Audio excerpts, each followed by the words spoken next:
Hello guys, welcome to Fictional Vortex. So in this video, we will see what if Naruto was the first hero to wield All for One for Good Naruto x Midnight x Lady Nagant, My Hero Academia. If you enjoy these kinds of stories, don't forget to show us some love by hitting the like button and subscribing to the channel. Your support means the world to us. Now, let's start the story. Chapter 1. The convergence of powers. The dimensional tear ripped through reality with a sound like the universe itself was screaming. Naruto Uzumaki tumbled through the pulsing violet rift, his body racked with pain as unfamiliar energies tore at his chakra network. He'd been investigating strange energy fluctuations near the Valley of the End when everything had imploded around him. Now he was falling through an endless void between worlds. Consciousness flickered as his body phased in and out of existence. Fragments of memories danced through his mind, Kakashi's concerned face as he departed on this solo mission, Sakura's warnings about the unstable energy readings, Sasuke's rare admission that perhaps Naruto shouldn't go alone. He'd laughed it off with his usual confidence. Now, as the very fabric of reality twisted around him, that confidence seemed like arrogance. Kurama's voice cut through the chaos. "Kit, our chakra is destabilizing. Whatever this rift is, it's affecting the seal." Naruto retreated into his mindscape, finding the massive fox looking unusually worried. "Any ideas?" "Because I'm open to suggestions. We're moving between dimensions. This isn't a transportation jutsu or spacetime ninjutsu. This is something else entirely." The fox's tails lashed anxiously. "Focus your chakra inward. If we lose our connection now, we'll both be destroyed." Naruto concentrated, pulling his scattered energy back toward his center. The pain intensified, but he persisted. Just as he felt his chakra stabilizing, reality shattered around him once more. He crashed into solid ground with enough force to create a small crater. Rain pelted his face as he struggled to remain conscious. Through blurry vision, he made out towering structures unlike any buildings he'd seen before, massive, gleaming monoliths reaching toward a storm-dark sky. The air tasted different, charged with unfamiliar energy that felt similar to chakra but fundamentally altered. "Where am I?" he whispered, trying to push himself upright. His body refused to cooperate. Kurama's voice came weakly. "Something is wrong. This place, the energy here is interfering with our chakra. I need to conserve power." Before Naruto could respond, an explosion rocked the ground nearby. Through the rain, he saw flashes of light and heard sounds of battle. Years of combat instinct forced him to his feet despite the protest of every muscle. He staggered toward the conflict, drawn by an inexplicable pull that transcended his physical pain. The scene that greeted him defied comprehension. Two figures battled amid the ruins of what must have been a laboratory. One was massive, his body seemingly composed of multiple quirks stitched together in a grotesque patchwork. The other was a tall, emaciated man in a dark suit, his face obscured by a strange mask connected to tubes. The power radiating from both was unlike anything Naruto had ever felt, not chakra, but something equally potent. The masked figure noticed Naruto first. Even without seeing his face, Naruto could feel the man's surprise.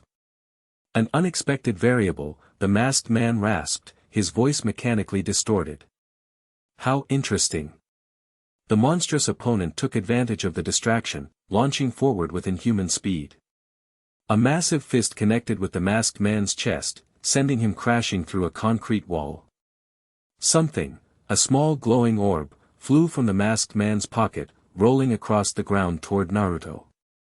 Time seemed to slow as Naruto watched the orb approach.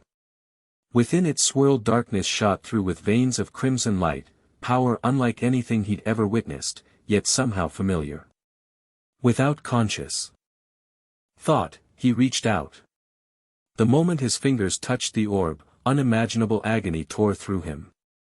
Naruto screamed as foreign energy invaded his chakra network, intertwining with his own power in ways that shouldn't have been possible. He felt Kurama howl in response, the fox's chakra flaring protectively around his system. "No. The masked man's mechanically filtered voice carried genuine horror. The all-for-one can't go to, his words were cut short as the monstrous figure slammed him into the ground. Naruto could barely focus through the pain as new awareness flooded his consciousness. Knowledge of powers, quirks, his mind somehow supplied, poured into him along with the ability to take them, store them, use them as his own. Fascinating. The monster had noticed him now, abandoning its original opponent to approach Naruto. Its voice was incongruously cultured. A dimensional traveler absorbing the all-for-one. The doctor will want to study you extensively. Naruto staggered backward, instinctively calling on his chakra. To his surprise, it responded, but differently, intermingling with this new power in unpredictable ways. A shadow clone appeared beside him, but it glowed with strange energy and seemed more solid than usual.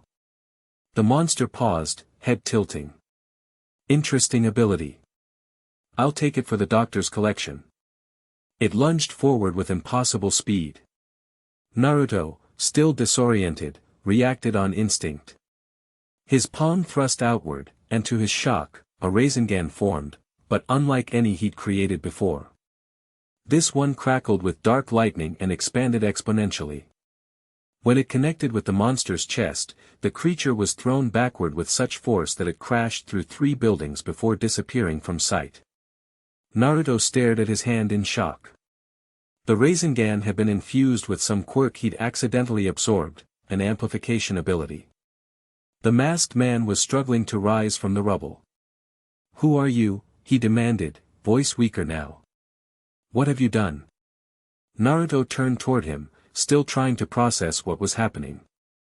"I'm Naruto Uzumaki. And I have no idea what's going on, believe it. You've taken all for one, my quirk," the man wheezed. "Impossible. No one can take it unless he stopped suddenly. Unless I was preparing to transfer it. The stabilization chamber, the quirk must have recognized your body as compatible." Before Naruto could respond, sirens wailed in the distance. The masked man tensed. "They're coming. Heroes and police. You need to," another coughing fit interrupted him. "You don't understand what you possess now. If they discover what you've taken." Naruto took a step toward him. "I don't want this power. Take it back."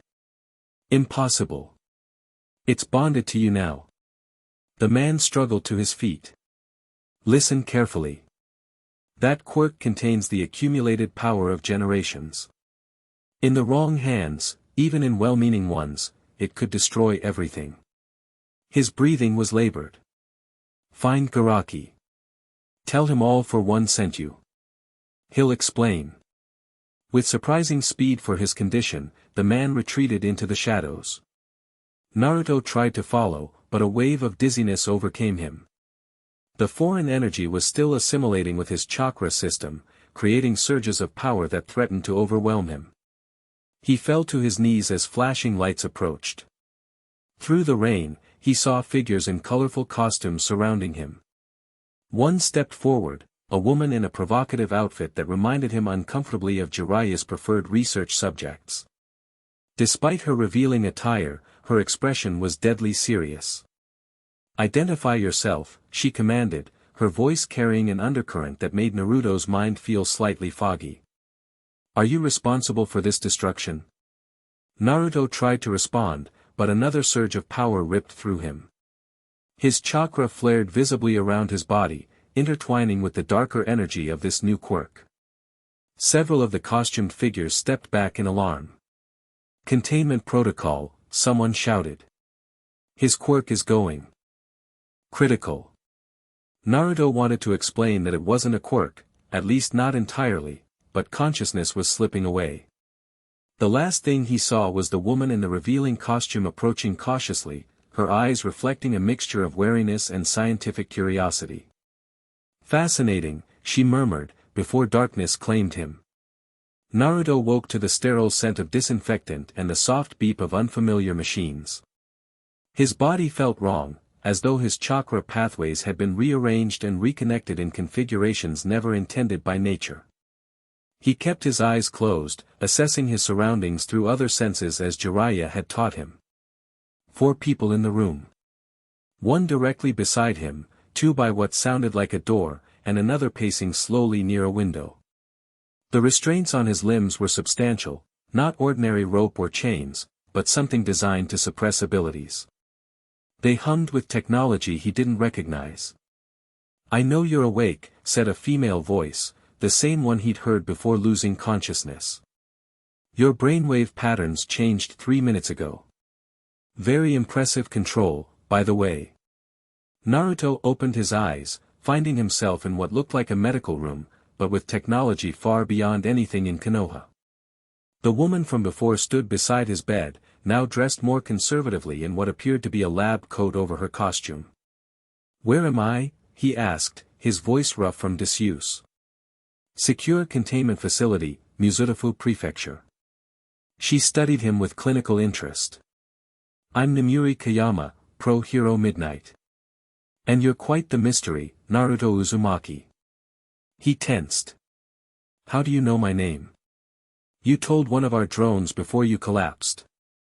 We've been trying to identify you for 3 days. No records, no family registry, no hero or villain database matches." She leaned closer. "It's as though you don't exist." Naruto tested his restraints, finding them remarkably effective at suppressing his chakra. "I need to speak with your leader." A slight smile curved her lips. "That's not how this works. You appeared at the site of a major villain incident, displayed an unregistered quirk of extraordinary power, and caused significant property damage. You'll answer our questions first." Naruto closed his eyes briefly, reaching inward. "Kurama." The fox's presence was there but subdued. "I'm conserving energy, Kit. This place, it's another world entirely.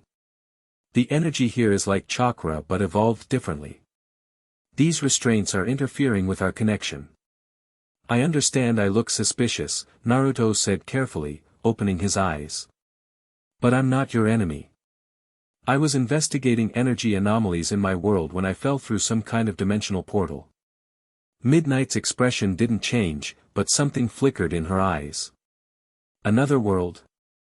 That's quite a claim. You have people with unusual abilities here, right? You called them quirks. Where I come from, we use chakra instead." He met her gaze steadily. "I'm a shinobi from Konohagakure. I need to find a way back." She studied him silently before reaching for a tablet beside his bed. After typing briefly, she showed him a series of images, buildings, vehicles, and technology he'd never seen before. "If you're really from another world, none of this should be familiar." Naruto examined the images, genuine confusion on his face. "Those buildings are taller than any I've seen. And what are those vehicles? They don't look like they're pulled by anything." His reaction seemed to satisfy something in her assessment. "Interesting." She set the tablet aside. "The energy readings from your body are unlike anything we've documented. Our quirk analysts are quite excited." Speaking of which, came a new voice as the door opened, "I'd like to begin those analyses now that he's conscious." A woman entered, perhaps a few years younger than Midnight, with striking azure hair pulled back in a practical ponytail. She wore a white lab coat over a dark blue bodysuit, and rectangular glasses framed intelligent gray eyes. Despite her professional appearance, she moved with the fluid grace of someone trained in combat. "Dr. Shimizu," Midnight acknowledged. "This is Naruto Uzumaki, Dimensional Anomaly, an energy signature of extraordinary interest." The newcomer approached his bed, studying him with unnerving intensity.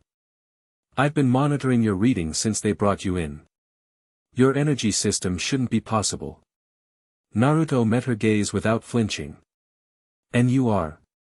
"Dr. Hikari Shimizu, quirk scientist specializing in energy manipulation and quantum phenomena." She didn't offer her hand, instead circling his bed to check the monitoring equipment.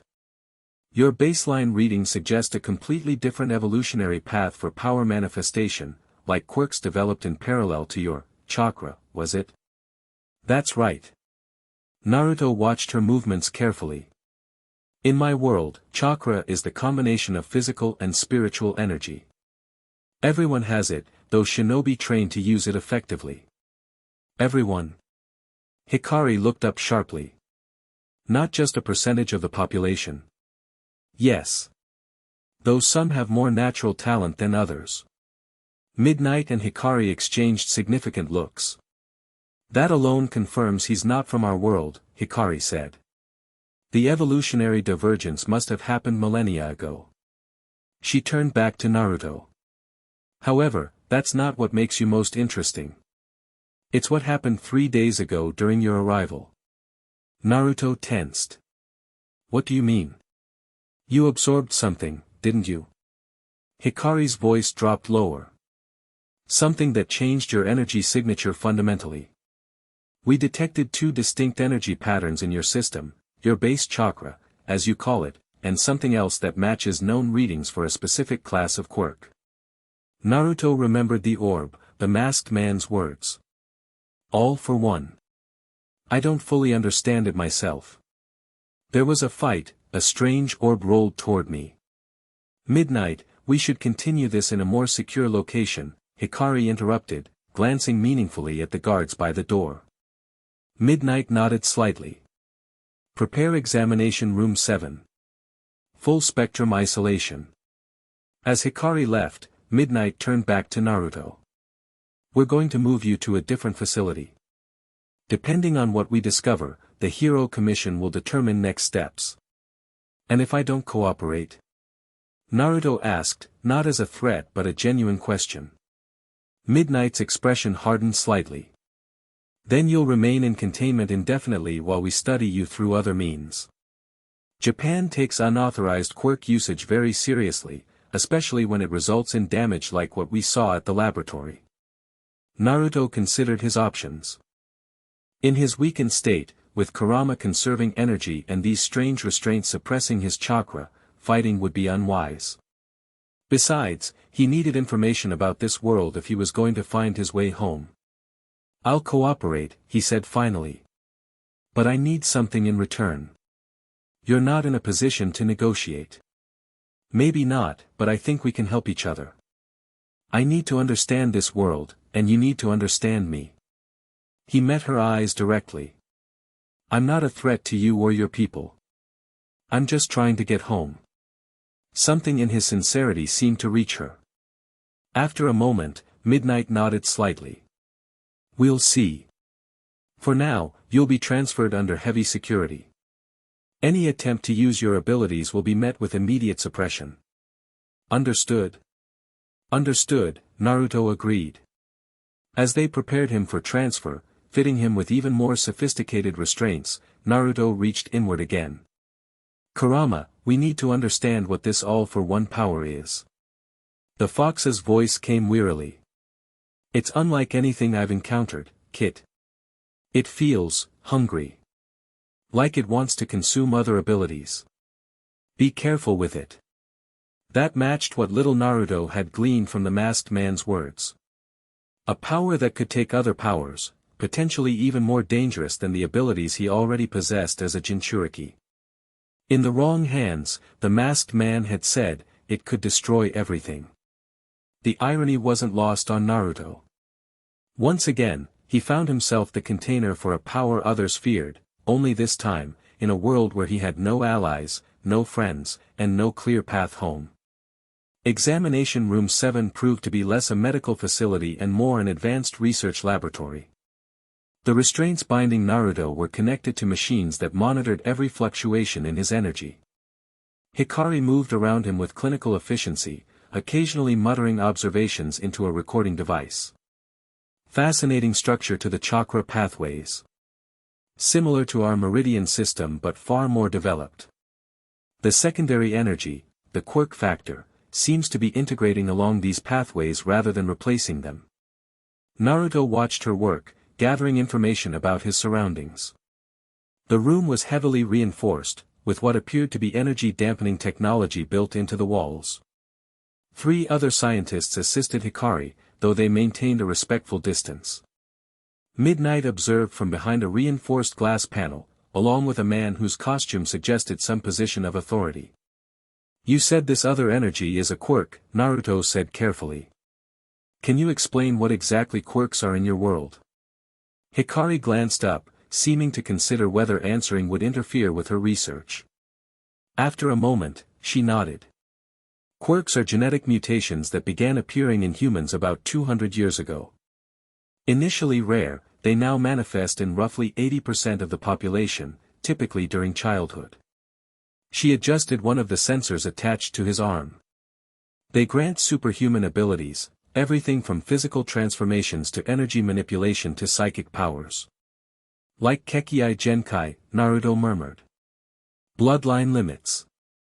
Similar concept, perhaps, though the genetic expression is different based on your readings. Hikari made another adjustment. Society adapted to accommodate these powers. Those who use their quirks for the public good become heroes. Those who use them criminally become villains. And those costumes? The man who was watching earlier. Hero costumes, designed to complement quirks and create recognizable public images. That was Vlad King, a pro-hero assigned to security during your examination. Her tone remained clinical, but Naruto detected genuine passion beneath the professional exterior. My research focuses on understanding how quirks function on a quantum level. Your arrival presents unprecedented opportunities for comparative analysis. Before Naruto could respond, alarms blared throughout the facility. Red emergency lights bathed the room as a mechanical voice announced, security breach. Villain incursion. All personnel implement lockdown protocols. The scientists scattered to secure equipment. Midnight's voice came through a speaker, Dr. Shimizu, secure the subject. Reinforcements are en route. Hikari moved with surprising speed, activating additional restraints around Naruto's containment unit. Her expression remained composed, but tension lined her features. What's happening? Naruto asked. Someone's attacking the facility. Her fingers flew across control panels. Possibly targeting you, given the timing. The door to the examination room exploded inward. Through the smoke stepped the monstrous figure Naruto had encountered during his arrival, the one he'd blasted away with his enhanced Rasengan. There you are, it rumbled, voice still incongruously refined. The doctor is quite eager to meet the dimensional traveler who absorbed all for one. Hikari moved in front of Naruto, pulling what looked like specialized equipment from her coat. High-end Nomu identified. Activating countermeasures. The creature, Nomu, apparently, tilted its misshapen head. A researcher protecting her specimen? How dedicated. It moved with blinding speed, crossing the room before Hikari could activate whatever defense she'd prepared. A massive hand closed around her throat, lifting her from the ground. I'll deal with you first, then collect our prize. Naruto felt rage surge through him. Despite their brief interaction, Hikari had treated him with clinical interest rather than fear or disgust, a refreshing change from his childhood experiences. Let her go, he demanded, straining against his restraints. The Nomu turned toward him, still holding the struggling scientist. You're in no position to make demands, vessel of all for one. Something inside Naruto shifted at those words. The foreign energy he'd absorbed, all for one, responded to his anger, surging through his chakra network. He felt a strange resonance, as though the power recognized the Nomu somehow.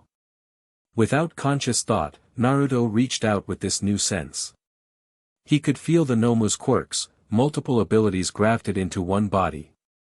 Something in him understood he could take those powers, absorb them as his own. No, he gritted out, refusing the urge. Instead, he channeled his chakra differently. The restraints around him creaked as golden chakra began to emanate from his body. Kurama's voice echoed in his mind, careful, Kit. I can lend you strength, but this world's energy is affecting how our chakra manifests.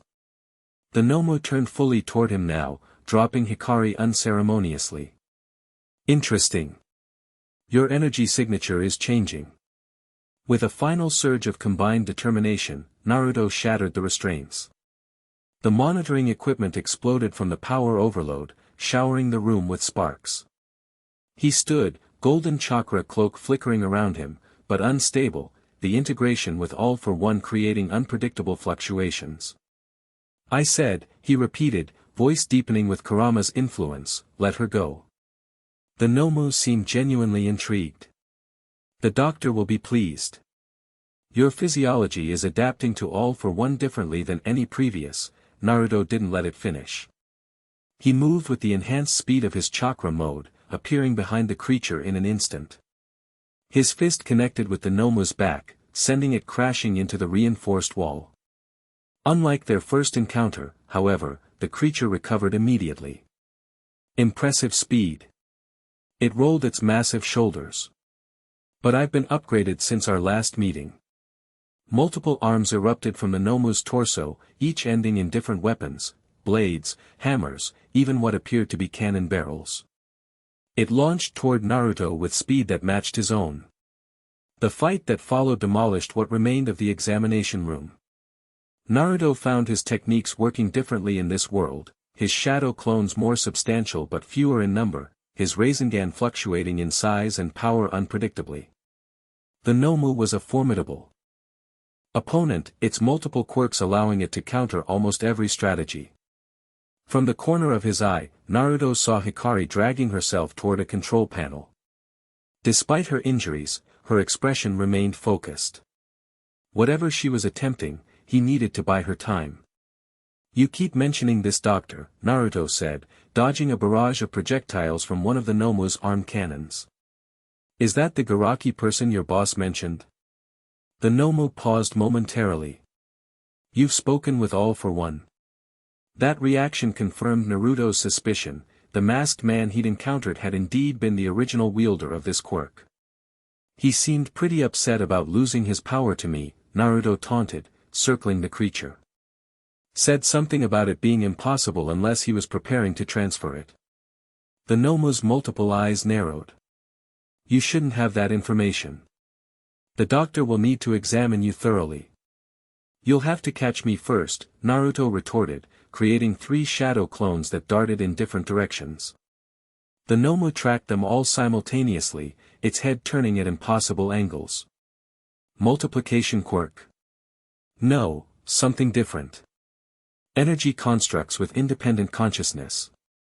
Fascinating. While the creature was analyzing his abilities, Naruto noticed Hikari had reached the control panel. She pressed a sequence of buttons, causing a section of the floor to open. From it rose what appeared to be a specialized weapon, something between a cannon and a scientific instrument. Naruto, she called, voice hoarse from the Nomu's attack. I need 30 seconds to calibrate the quirk suppression cannon. The Nomu turned toward her. That won't work on my enhanced biology, researcher. Maybe not directly, Naruto replied, forming a Rasengan in his palm. But what about with a little amplification? He charged the spinning orb of chakra with the amplification aspect of All for One that he'd accidentally discovered during their first encounter. The Rasengan swelled, crackling with dark energy that twisted its normally blue color into something closer to violet. Hikari's eyes widened behind her damaged glasses. That energy signature, it's multiplying the attack power exponentially. The Nomu launched itself toward Hikari, recognizing the threat. Naruto moved to intercept, his enhanced Rasengan leading. Empowered Rasengan, he shouted, driving the technique into the Nomu's chest. The impact created a shockwave that rippled through the facility. The Nomu was pinned against the quirk suppression cannon, its multiple arms flailing as Naruto's technique drove into its body. Hikari activated the device, bathing both Naruto and the Nomu in pulsing energy. For a moment, Naruto felt his powers, both chakra and the newly acquired All for One, being suppressed. The Rasengan began to destabilize. Then, something unexpected happened. Rather than dissipating his technique, the suppression field seemed to focus it, compressing the expanding energy back into a concentrated point. The Nomu screamed as the concentrated Rasengan punctured through its reinforced body, creating a perfect circular hole. It staggered backward, regenerative abilities already working to repair the damage, but significantly slowed. Impossible, it gasped, voice losing its cultured tone. That level of power combination, the door burst open again as heroes flooded into the room. Midnight was among them, alongside a massive figure whose costume seemed designed to resemble flames. Endeavor, target acquired, someone shouted. The flame-costumed hero stepped forward, hands igniting with intense fire.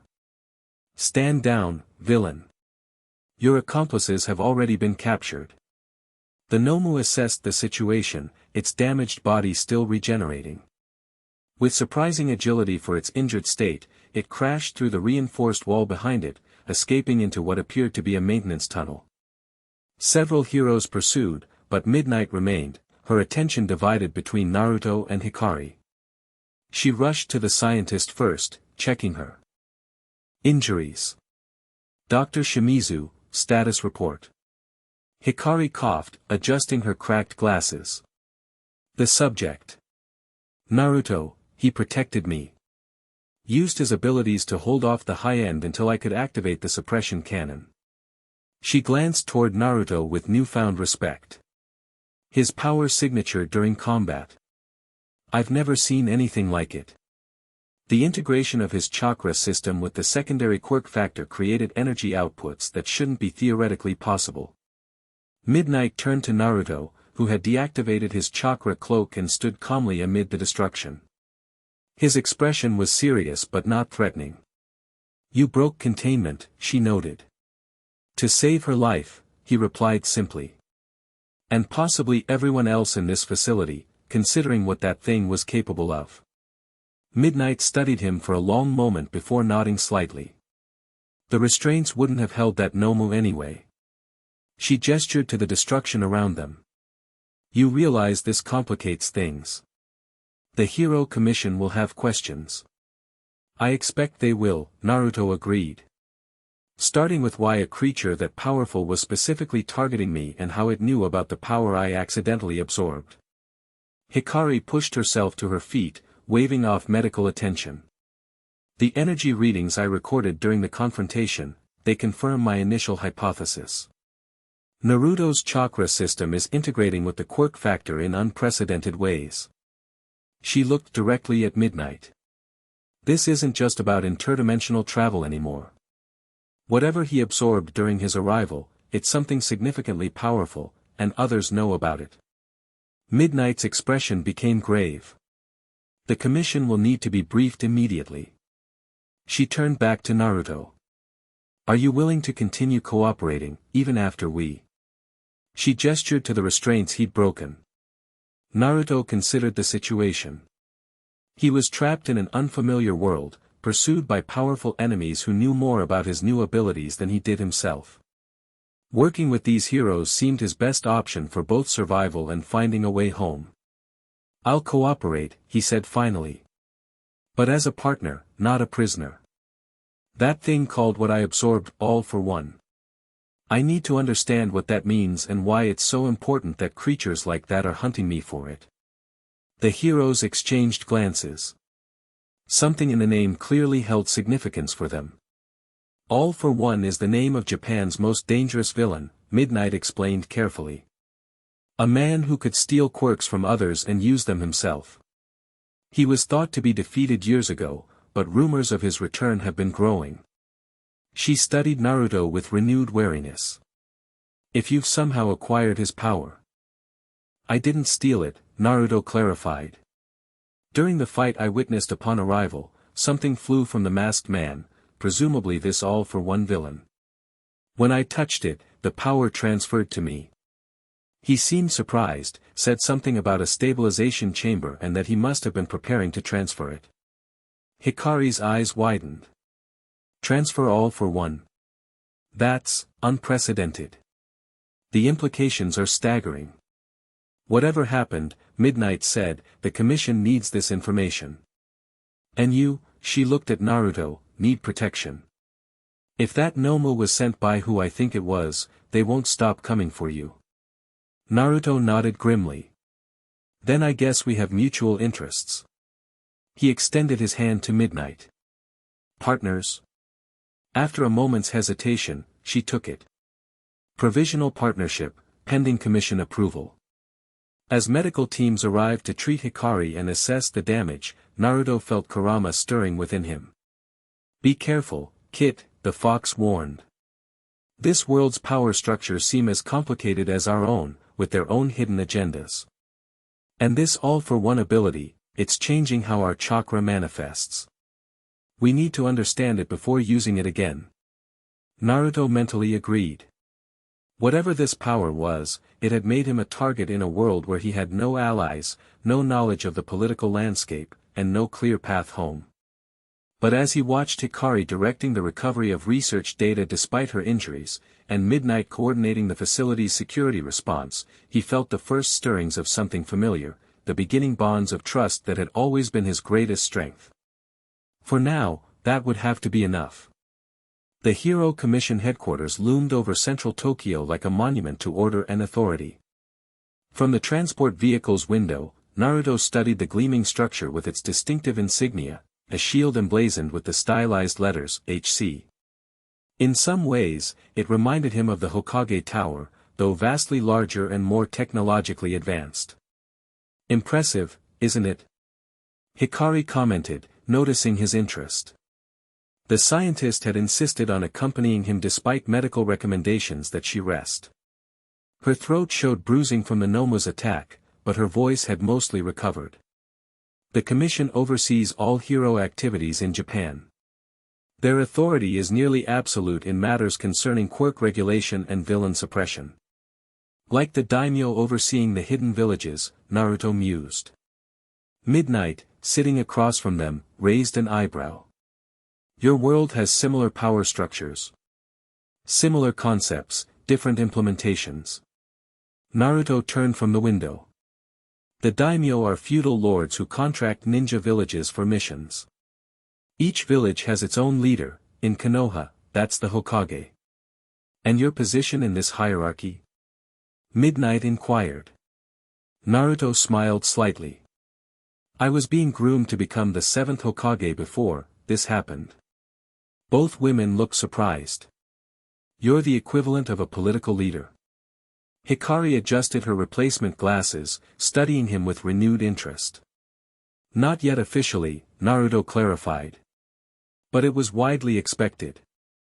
After the Fourth Shinobi World War, I became something of a...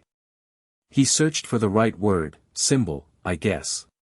The hero who helped unite the nations. Midnight exchanged a meaningful glance with Hikari. That information changes things. The Commission treats interdimensional incidents as potential national security concerns, but if you're effectively a foreign dignitary, it might improve my status from research subject to honored guest. Naruto suggested with a hint of irony.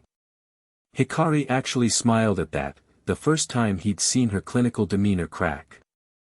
The Commission isn't known for its diplomatic subtlety, but yes, essentially. The transport vehicle slowed as they approached the Commission's security checkpoint.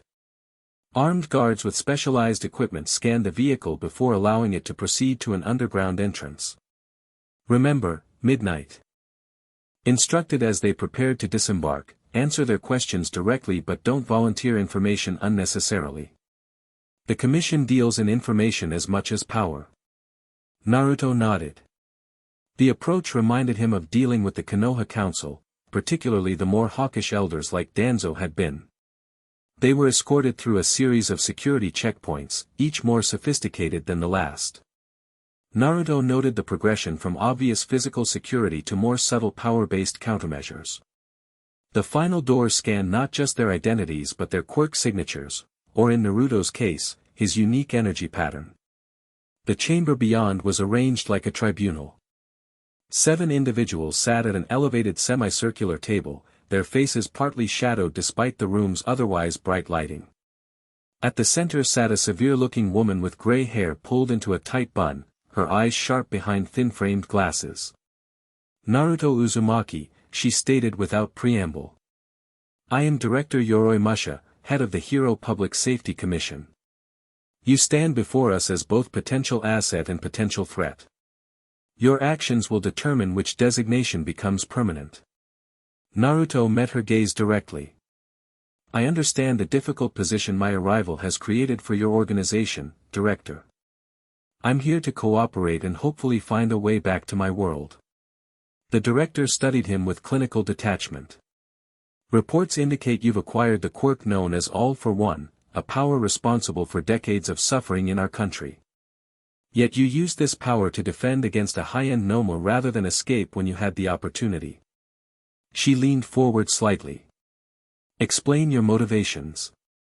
Where I come from, Naruto replied, we judge people by their actions, not the powers they possess. I never wanted this quirk, but now that I have it, I won't use it to harm innocent people. He gestured toward Hikari. When that creature, the Nomu, attacked Dr. Shimizu, I couldn't stand by and do nothing. That's not who I am. A murmur ran through the commissioners. Hikari stepped forward slightly. If I may, Director, she interjected, my analysis confirms that Uzumaki's energy system is fundamentally different from our own. His chakra, as he calls it, interacts with the all-for-one quirk factor in unprecedented ways. Rather than simply stealing abilities, it appears to synchronize with and potentially enhance them. Fascinating, one of the other commissioners commented. And dangerous. If the League of Villains obtains this information, they already have some knowledge, Midnight pointed out. The Nomu specifically targeted Uzumaki, mentioning both All for One and the Doctor, almost certainly referring to Daruma Ujiko, based on intelligence reports. Director Yoroi's expression remained impassive. Which leaves us with limited options. She addressed Naruto directly again. You claim to be from another dimension, potentially in line to lead your village, and now possess one of the most dangerous quirks in our world's history. Verification of your claims is impossible, leaving us to judge solely on observed behavior. Naruto recognized the implicit test. I understand your caution, Director. In your position, I'd be equally wary. But consider this, if I intended to use this power maliciously, would I have stayed to protect your facility? Would I be standing here voluntarily? Perhaps you recognized escape as impossible at that time, another commissioner suggested. Naruto smiled slightly. With respect, if I'd wanted to escape, I could have. Your containment systems aren't designed for chakra users. To demonstrate, he formed a small Rasengan in his palm, not threatening, just sufficient to prove his point. The security systems immediately activated, energy dampening fields humming to life, but the Rasengan remained stable. Your quirk suppression technology works on different principles than chakra control, he explained, dissipating the technique before security personnel could intervene. I stayed. Because cooperation serves both our interests better than conflict. Director Yoroi studied him for a long moment before nodding slightly. A pragmatic approach. Very well. The Commission proposes the following arrangement. You will be placed under the supervisory custody of Pro-Hero Midnight, with Dr. Shimizu continuing her research into your unique energy signature. In exchange, we will provide resources to investigate potential methods of returning you to your dimension. Additionally, you will assist in operations against the League of Villains, particularly concerning the Nomu that appears to be hunting you. And my status? Naruto asked. Am I a prisoner, a research subject, or an ally? You are an unclassified metahuman asset, the director stated precisely. Neither civilian nor licensed hero, but operating under provisional authorization due to exceptional circumstances. Effectively, a consultant with restricted movement privileges. Not ideal, but better than containment. I accept those terms, with one condition. The commissioners exchanged glances. You're not in a position to negotiate conditions, one remarked. I'm always in a position to choose cooperation or resistance, Naruto countered calmly. My condition is simple, I want to understand this world better, including training in how quirks function. If I'm going to have this all-for-one ability, I need to know how to control it properly to avoid accidents. After a brief consultation, Director Yoroi nodded. Reasonable. Dr. Shimizu will oversee your quirk education alongside her research. Midnight will handle your cultural integration and operational training. Her expression hardened slightly. Be aware that you will be monitored at all times. Any unauthorized use of your abilities will result in immediate containment protocols. Understood. Naruto bowed slightly, a gesture of respect without submission. As the meeting concluded and they were escorted from the chamber, Hikari leaned closer to Naruto. That went better than expected. The director rarely approves special status so quickly. The Nomu attack changed the equation, Midnight explained quietly. The commission recognizes the tactical advantage of having you cooperating rather than contained, especially with the League becoming more active. Naruto nodded, processing the implications. So what happens now? Now, Midnight said with a slight smile, we get you settled into your new temporary home and begin your crash course in being a hero in our world. As they exited the commission headquarters, Naruto caught sight of Tokyo's skyline stretching to the horizon, a city larger than any he'd ever seen, filled with technologies and powers he was only beginning to comprehend. Quite different from your Konoha, I imagine, Hikari commented, noting his expression. Very, Naruto agreed. But different doesn't mean worse. Every world has its own wonders and its own shadows. He looked toward the setting sun. And every world needs people willing to stand against those shadows. Midnight studied him with newfound respect. Perhaps you really were being groomed for leadership in your world. That sounded almost like a pro-hero's creed. Naruto smiled. In my experience, heroes aren't so different across dimensions. We just wear different headbands, or in your case, different costumes. As they departed in another secure vehicle, Naruto felt the weight of responsibility settling on him once more. He had a new power he didn't fully understand, in a world with rules he was still learning, faced with enemies already hunting him. But he also had the beginnings of new alliances, the possibility of returning home, and most importantly, his unshakable nindo, his ninja way. No matter what dimension he found himself in, Naruto Uzumaki would never give up, never go back on his word, and never abandon those who needed protection. That was a constant across all possible worlds. Chapter 2, Shadows Between Worlds. 3 months after his unexpected arrival, Naruto stood atop the roof of the Mizuta Agency, watching the sunset paint the sprawling cityscape in hues of amber and crimson. The metropolis still felt alien to him, its towering structures of glass and steel so unlike Konoha's organic architecture, but he was gradually acclimating to this new reality. The constant background hum of traffic, the digital billboards flashing hero rankings, the casual display of quirks in daily life, all had become, if not familiar, at least comprehensible. Thought I'd find you up here, came Midnight's voice from behind him. She'd dispensed with her hero costume, dressed instead in casual clothes that still somehow managed to be provocatively stylish. Pre-patrol meditation again. Naruto turned, smiling slightly. Their initial wariness had evolved into a comfortable professional relationship over the past months. Something like that. This height reminds me of the Hokage monument back home. I used to sit on the fourth's head whenever I needed to think. The fourth being your father, if I remember correctly. Midnight joined him at the edge, respectfully maintaining personal space, something she'd learned was important to him despite his generally warm demeanor. Yeah. Naruto's expression softened with memory. I didn't know that for most of my life, but standing above the village always made me feel connected to him somehow. Midnight studied him thoughtfully.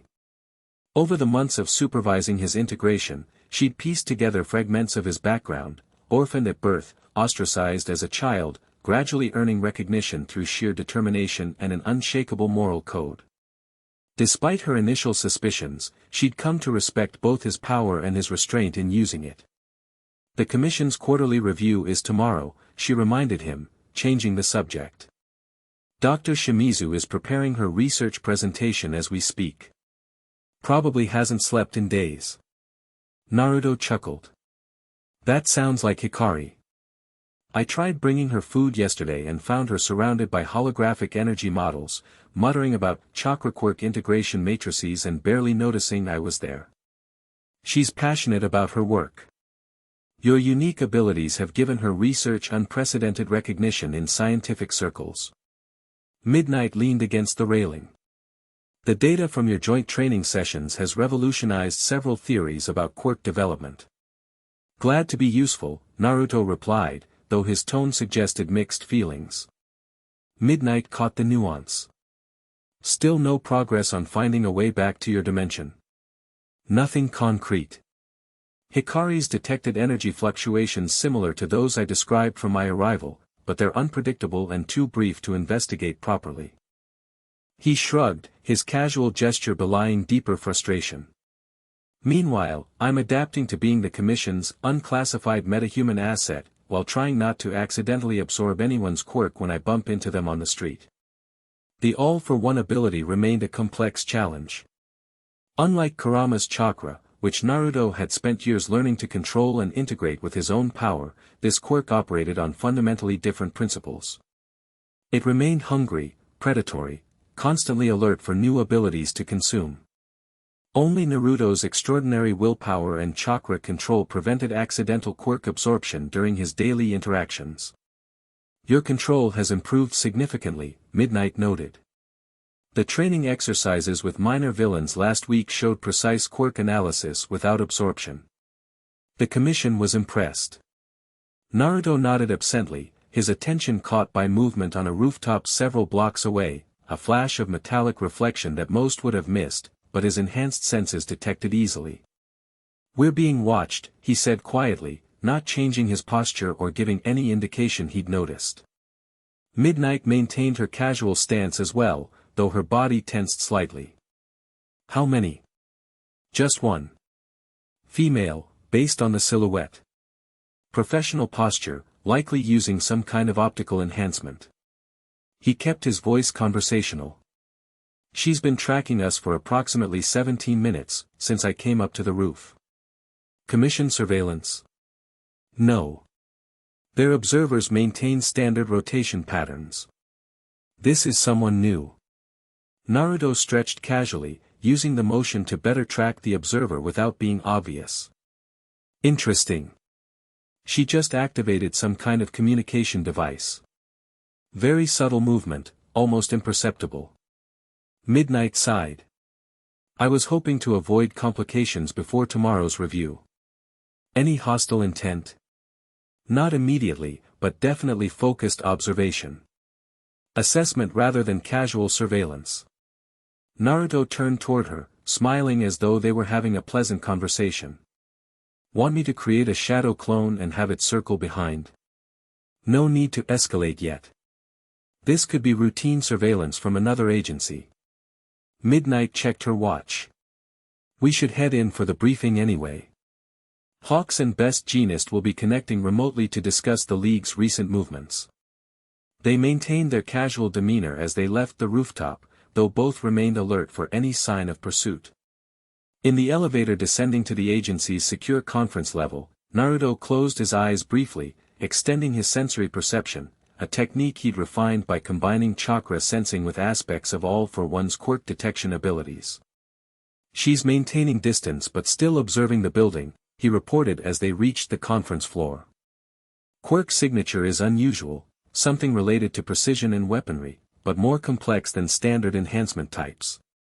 Midnight nodded. I'll alert security discreetly. For now, let's focus on the briefing. The conference room was already occupied when they entered. Hikari Shimizu stood before a holographic display, manipulating complex energy models with practiced gestures.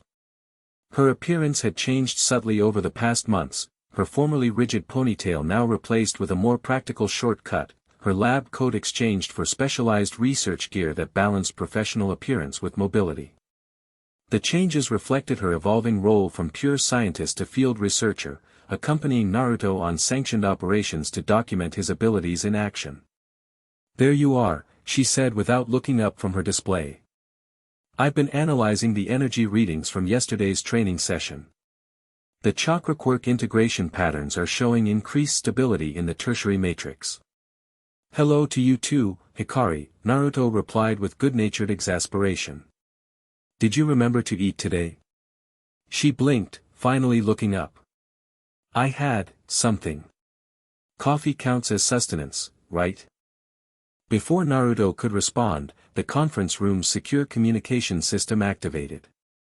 The large screen divided into sections, displaying the heroes joining remotely. Hawks appeared in one panel, his casual demeanor contrasting with the seriousness of Best Jeanist in another. A third panel remained dark, marked only with an icon indicating an encrypted connection. Let's get started, Midnight announced, taking her seat. Our window with international participants is limited. Naruto sat beside Hikari, who reluctantly set aside her research display. As the briefing began with standard updates on villain activity, he found his thoughts drifting to the observer he'd detected. Something about the precision of her positioning had struck him as familiar, reminiscent of the calculated placements ANBU would use when conducting surveillance in Konoha. His attention snapped back to the present when the darkened panel activated, revealing a striking woman with copper-toned skin, sharp features, and an elaborately designed costume incorporating elements that appeared ceremonial rather than practical. Joining us from the International Hero Coalition is Amara Vega, codename Nexus, Midnight introduced.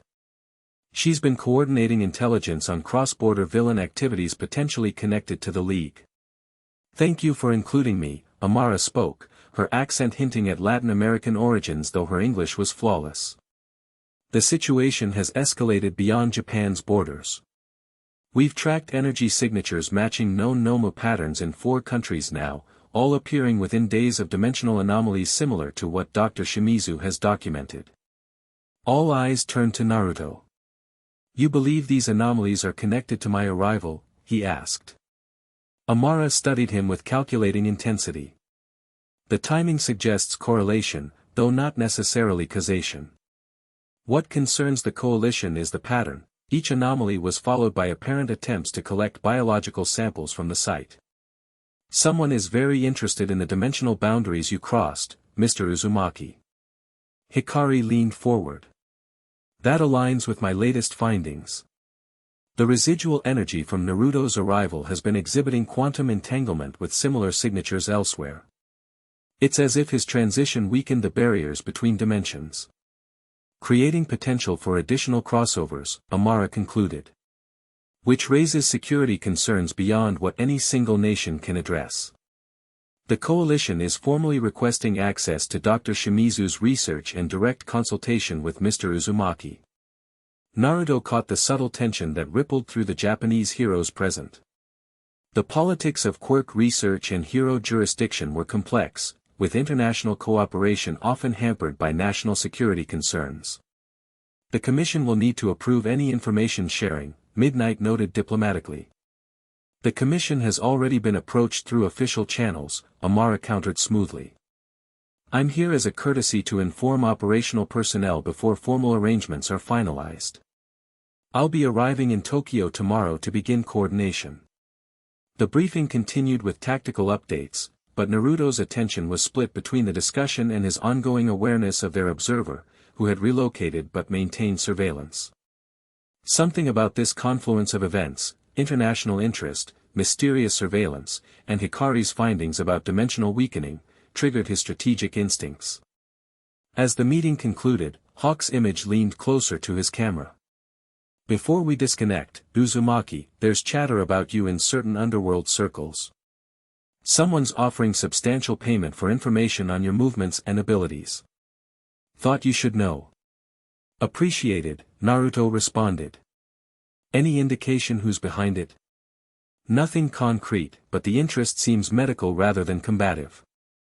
Terms like biological sampling and quirk analysis were mentioned. Hawk's expression grew serious despite his typically relaxed demeanor. Be careful. The doctor who created the Nomu isn't the only one interested in unique physiologies. After the connections terminated, Naruto turned to Midnight. Our observer might be connected to this bounty. We should, the building's security alert interrupted him, sirens wailing as emergency protocols activated. The conference room's reinforced doors sealed automatically. "Perimeter breach detected," announced the automated system. "Unknown hostile, East Quadrant. Quirk signature classification, long-range precision type." Hikari quickly accessed the security feed, displaying multiple camera views on the main screen.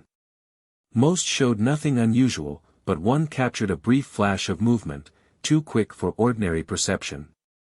Enhancing and reducing playback speed, she muttered, fingers dancing across the controls.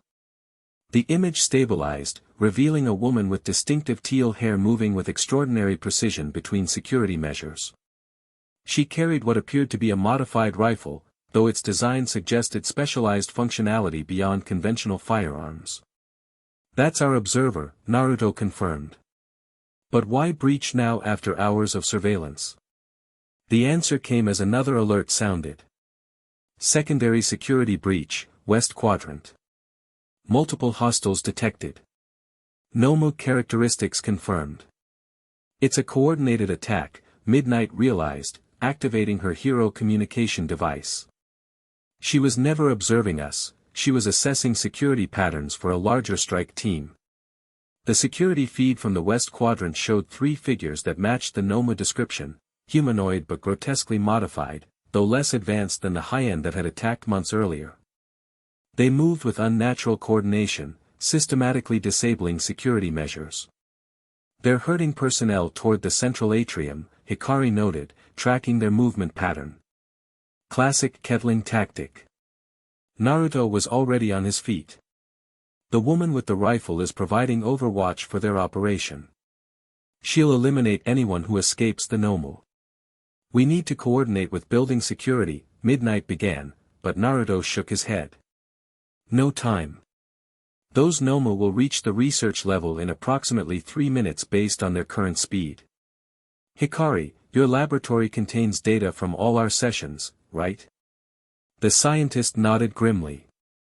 "Including complete analysis of your chakra quirk integration and partial mapping of all for one's functionality." "That's what they're after," Naruto concluded. "Midnight, coordinate evacuation of all personnel. Hikari, initiate whatever protocols you have for research security. I'll handle the intruders." Midnight narrowed her eyes. "The commission protocols state you shouldn't engage hostiles without supervision." "I know," Naruto finished. "But we're out of options. Those Nomu aren't standard villains, and that sniper isn't someone ordinary security can handle." His expression hardened with determination. "Trust me. I've been holding back during sanctioned operations because that's what the commission wanted. But right now, people's lives depend on me not holding back." Something in his demeanor, the absolute certainty and calm authority, gave Midnight pause. For a moment, she glimpsed the leader he'd been becoming in his own world before dimensional chance had interrupted that destiny. "All right," she conceded. "But maintain communication at all times." "And Naruto?" Her expression turned deadly serious. "Don't kill unless absolutely necessary. That line matters here." He nodded once before turning to Hikari. "Keep yourself safe. You're likely a primary target given your knowledge." Before either woman could respond further, Naruto formed a familiar hand sign. Shadow Clone Jutsu. 3 perfect duplicates appeared beside him, each with independent consciousness and a shared purpose. Without further discussion, they moved in different directions, one accompanying Midnight to assist with evacuation, another with Hikari to protect the research data, the original and final clone heading toward the intruders. As Naruto raced through the facility, he reached mentally toward Kurama. "Time to stretch our legs, partner." The fox's presence stirred within him. "About time. These restricted operations have been tedious. These Nomu creatures are abominations, chakra and quirk energies forced together without harmony or consent. Then let's show them what true integration looks like," Naruto replied, allowing golden chakra to manifest around him as he ran. He encountered the first Nomu near the central atrium, where it was systematically destroying security barriers. Unlike the high-end from his initial arrival, this version appeared more rudimentary, muscles and exposed brain tissue with multiple eyes grafted haphazardly across its torso. The creature turned as Naruto approached, its movements mechanical. Target identified, dimensional anomaly. Quirk signature matches retrieval parameters. Capture authorized. Sorry, but I'm not interested in being captured, Naruto replied, assessing the creature's movements. Its quirks appeared to focus on enhanced strength and regeneration, formidable but lacking the sophisticated arsenal of the high-end.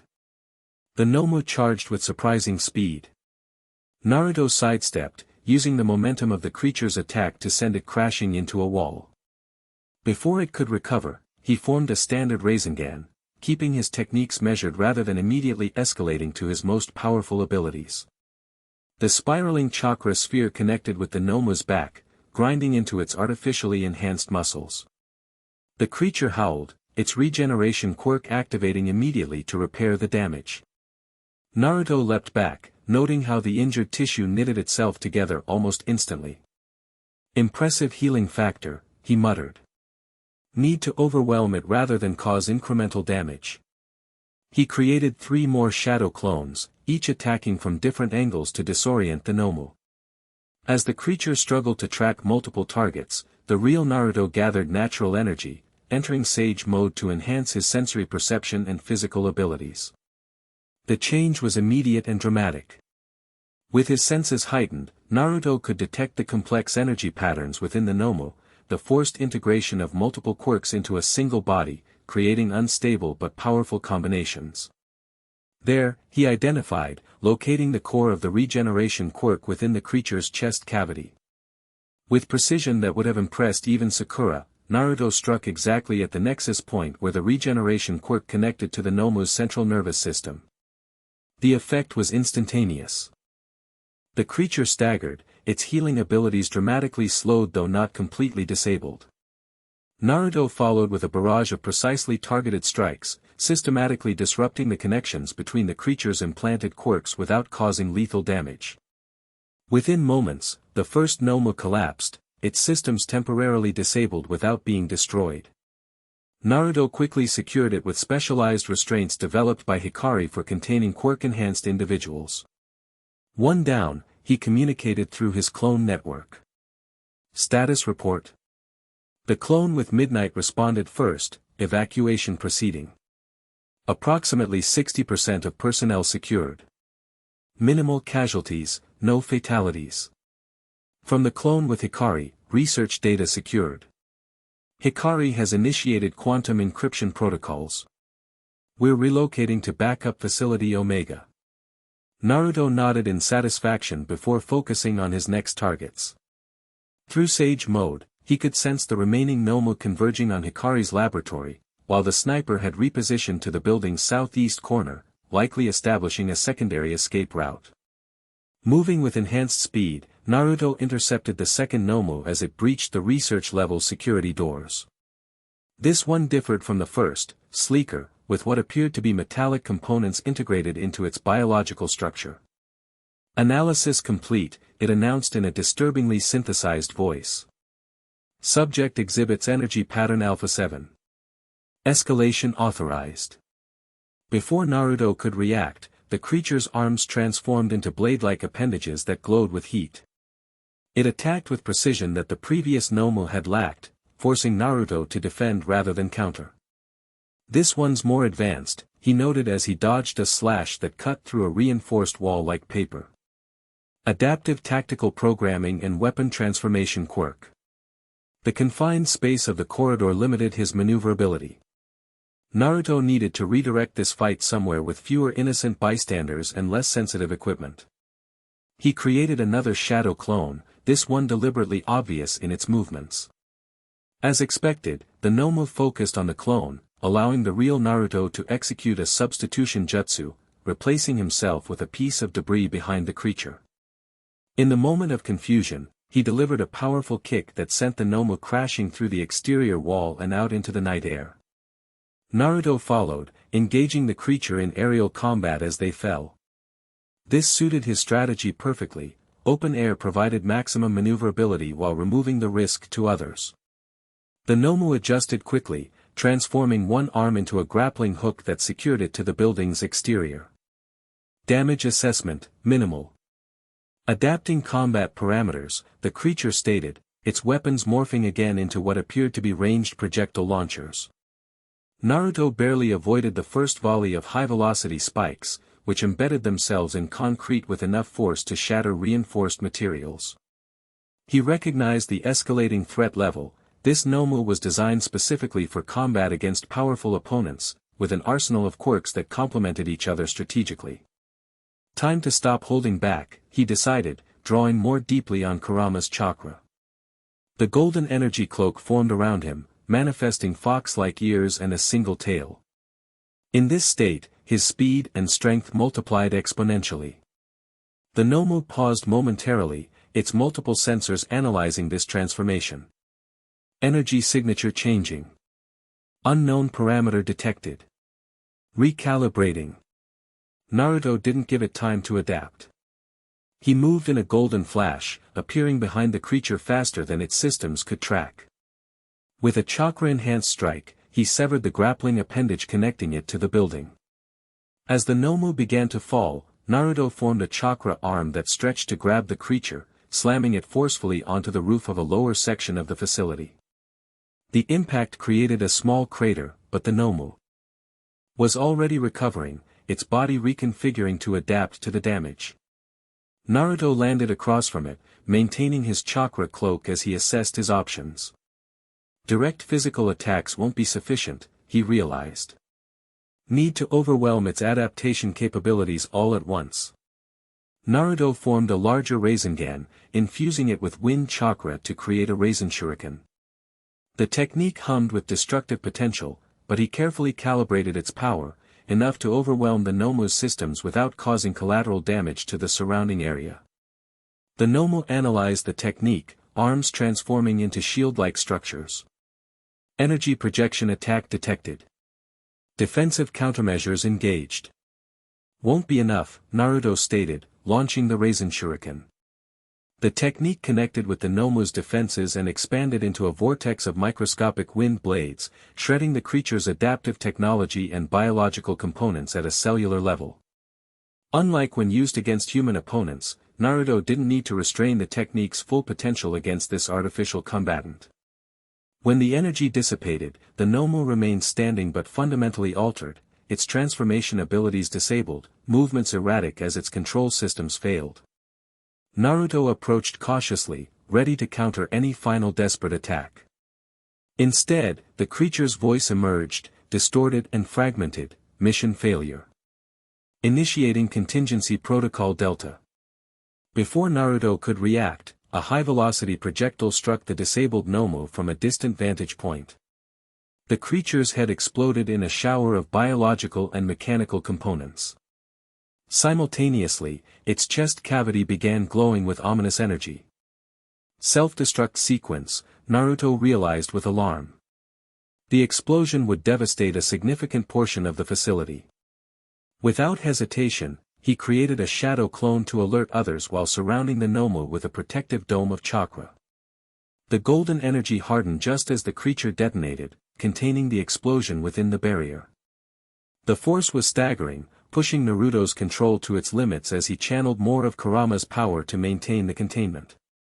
When the energy finally dissipated, Naruto released the barrier, breathing heavily from the exertion. Nothing remained of the Nomu except scattered, inert fragments. The sniper, he remembered, extending his senses to locate the third Nomu and the woman who had destroyed the second. Through his clone network, he received updates. The third Nomu had been intercepted by his clone assisting Midnight, and they were containing it successfully. But the sniper had vanished from her previous position. A subtle shift in air pressure was his only warning. Naruto dropped flat against the roof as a projectile passed through the space his head had occupied moments before. The shot had been perfectly silent, no muzzle flash, no sonic boom, just deadly intent manifested through extraordinary skill. Rolling to cover behind a ventilation unit, Naruto extended his sensory perception. He detected the sniper approximately 400 meters away, her quirk signature complex and fluctuating, suggesting high adaptability. Impressive reflexes, came a calm, feminine voice through what must have been a directional sound projector. Most wouldn't have sensed that shot until it was too late. And most snipers don't destroy their own team's assets, Naruto replied, calculating potential approaches to her position. Was that standard protocol or a judgment call? A brief pause suggested his question had surprised her. The Nomu was compromised. Its data had already been transmitted. No reason to let you study its components. Naruto created a shadow clone, having it dash across open ground while he remained hidden. As expected, a shot instantly eliminated the clone, confirming the sniper's extraordinary reaction time and accuracy. "You're not what I expected," the woman continued. Reports suggested a powerful but straightforward combatant. "Your tactical approach is more nuanced." "Sorry to disappoint," Naruto replied, using the conversation to mask his real strategy, creating another clone with transformed appearance to circle behind her position. "Want to tell me who sent you to collect data on me?" Another pause. "Professional courtesy suggests I shouldn't. But I'm curious, how does it feel to possess all for one without being corrupted by it? The power to take whatever abilities you desire, yet you rely on your own techniques instead." The question was unexpected and surprisingly insightful. "Power isn't worth much if you lose yourself to obtain it," Naruto answered honestly. "Something I learned young." His clone had almost reached the sniper's position. Through its eyes, Naruto caught his first clear glimpse of her, tall and athletic, with distinctive teal hair cut in a practical style. Her rifle appeared highly specialized, with components that suggested quirk integration rather than conventional technology. "An interesting philosophy," she replied. "One I once shared." Before his clone could act, the woman spun with impossible speed, firing a shot that dispersed it instantly. She'd known it was there despite perfect stealth, suggesting sensory abilities beyond normal human capacity. "Shadow duplicates won't work," she stated matter-of-factly. "I can distinguish the energy signatures." Naruto reassessed his approach.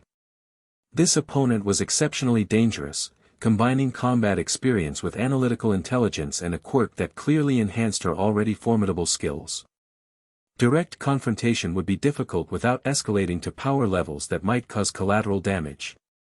"Look," he tried reasoning, "whatever you're being paid, whatever information you're seeking about me, we can talk about this without violence. The Nomu attack has already failed." "This wasn't about the Nomu," came her reply. "They were a distraction. The primary objective was assessment." Realization dawned.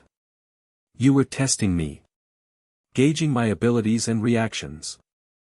And you performed exceptionally well. Better than anticipated, in fact." There was something like professional appreciation in her voice. "Which concludes my assignment for tonight." Naruto frowned. "You're just leaving? After attacking a hero facility and destroying your own operative?" "The Nomu was never mine in any meaningful sense. I was contracted independently." A pause. "A professional courtesy, Uzumaki, watch your back around the commission. Not everyone there sees you as a person rather than a power source to be studied or controlled." Before Naruto could respond, multiple flashbang devices detonated around the building, creating momentary chaos. By the time his enhanced senses recovered, the sniper's energy signature had vanished completely, suggesting either extraordinary speed or some form of teleportation quirk. Midnight arrived moments later with a security team, looking battle-worn but relatively unharmed. Status: 2 Nomu down, 1 contained, 1 self-destructed. The sniper escaped. Naruto deactivated his chakra cloak, returning to normal appearance. "But I don't think this was a standard attack. She was assessing me, not trying to capture or kill me." Midnight frowned. "That matches the third Nomu's behavior. It seemed more focused on recording combat data than achieving victory." She activated her communication device. We need to update the commission immediately. This has implications for tomorrow's review. As security teams secured the area and medical personnel treated the injured, Naruto found himself troubled by the sniper's parting warning. The commission had been his primary institutional support in this world, but he'd always sensed underlying agendas beneath their official cooperation. This incident suggested factions and motivations more complex than he'd initially understood. Hikari joined them on the roof, clutching a secure data tablet. Despite the chaos, her expression showed excitement rather than fear. The energy fluctuations during the attack, she explained. Breathlessly, they were off the charts. The dimensional boundary weakened significantly when you access deeper levels of your chakra cloak. Naruto focused immediately. You mean there might be a connection between Kurama's chakra and dimensional stability? It's preliminary data, but yes. The nine-tailed entity within you seems to exist partially outside normal dimensional constraints.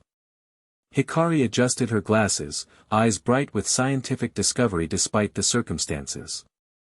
Which means you might be able to influence dimensional boundaries deliberately under the right conditions. Hope flared within Naruto for the first time in months, a concrete possibility of finding his way home. But it was tempered by the night's events and the sniper's warning. Something larger was unfolding around him, with factions maneuvering for reasons he didn't fully comprehend. Let's discuss this after we've secured the facility, he suggested. And Hikari? Keep this information between us for now. She looked surprised but nodded agreement.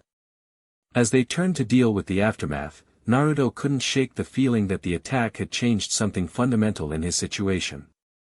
He was no longer simply an interdimensional visitor learning to navigate a new world, he had become a piece on a strategic game board where the rules and players remained partially hidden. And somewhere in the shadows, a teal-haired sniper was reporting on his capabilities to unknown parties with unknown intentions.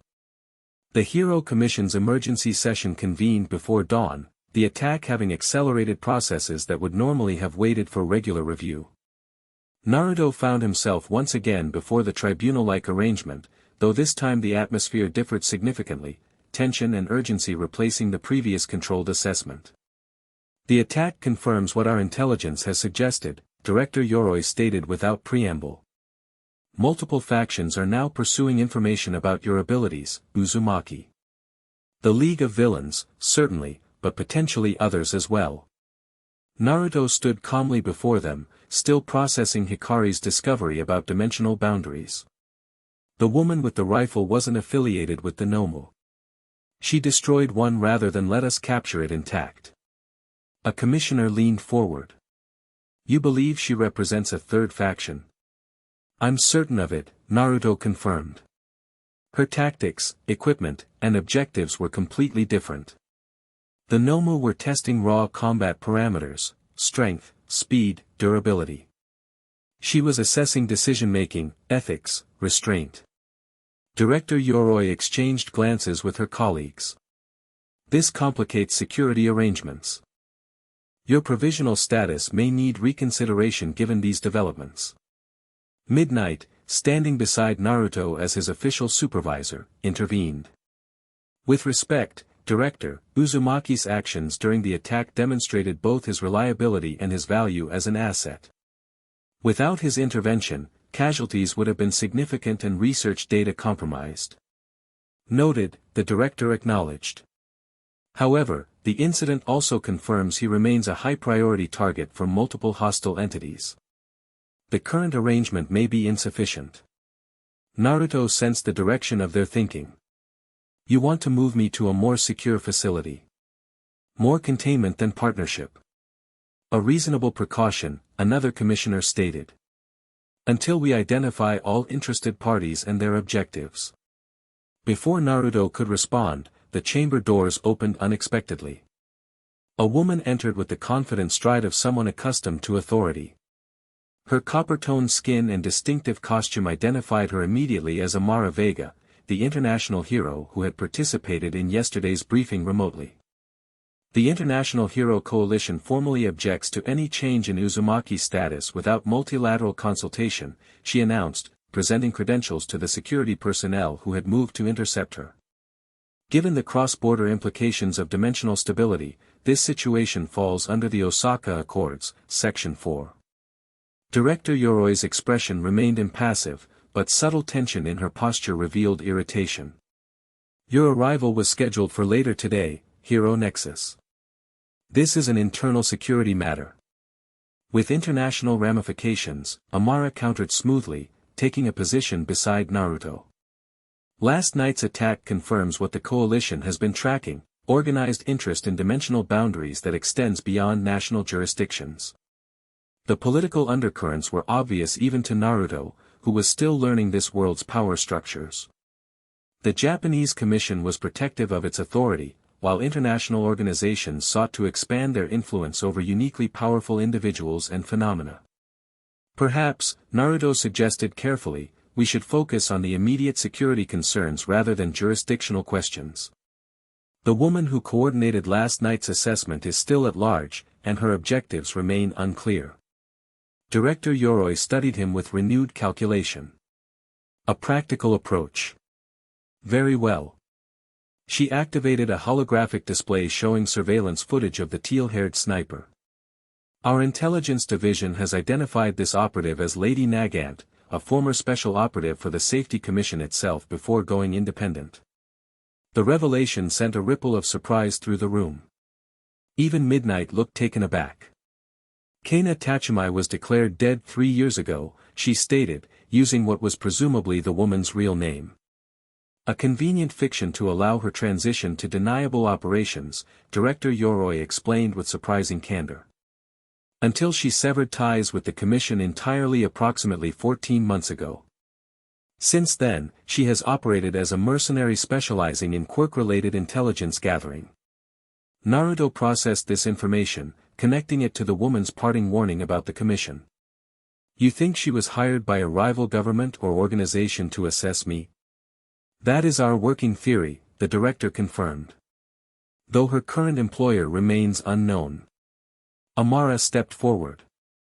The coalition has tracked Nagant's activities across 7 countries since her departure from commission service. Her employers have included both governmental entities and private interests, primarily focused on quirk research and development. Which makes last night's operation particularly concerning, Hikari added, joining the discussion for the first time. She wasn't attempting to capture Naruto or steal research, she was conducting a comprehensive assessment of his capabilities and limitations. The kind of intelligence gathering that precedes either recruitment or neutralization efforts. The implications hung heavily in the air. Naruto had become a focal point for multiple agendas, scientific, military, and political. In light of these developments, Director Yoroi announced, the Commission proposes the following adjustment to Uzumaki's status. He will remain under Hero Agency supervision but with enhanced security protocols. Additionally, she paused, seeming to come to a difficult decision, we will establish a joint task force with coalition representatives to address the broader implications of dimensional stability. Amara nodded in satisfaction. The coalition accepts this framework and will provide specialized personnel to support the effort. Including myself as primary liaison. The political compromise struck Naruto as both necessary and potentially problematic. More parties involved meant more agendas to navigate, but also more resources to address the fundamental problem, finding a way back to his dimension while preventing others from exploiting the weakened boundaries. There's one more matter, Hikari interjected, glancing at Naruto for permission before continuing. My research has identified a potential correlation between Uzumaki's unique chakra manifestation and dimensional boundary stability. With proper study and controlled experimentation, we might develop a method to actively influence these boundaries rather than merely monitoring fluctuations. The Commission members exchanged significant looks. The scientific implications were enormous, but so were the potential risks.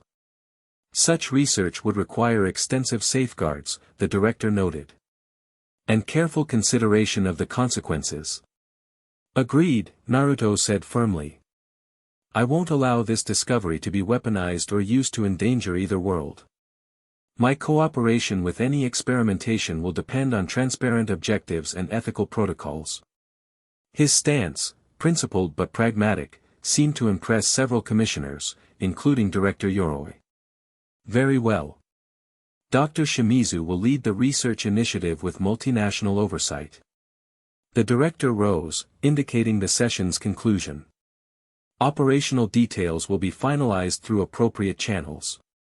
For now, Uzumaki remains under Hiro's supervision with coalition consultation.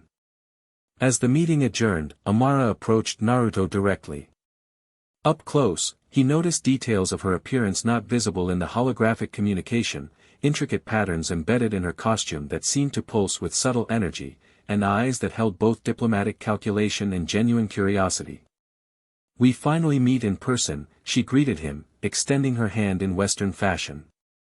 "Your situation has created quite a stir in international circles." Naruto accepted the handshake, noting the firm grip and the trace of quirk energy that seemed to assess his own power in that brief contact.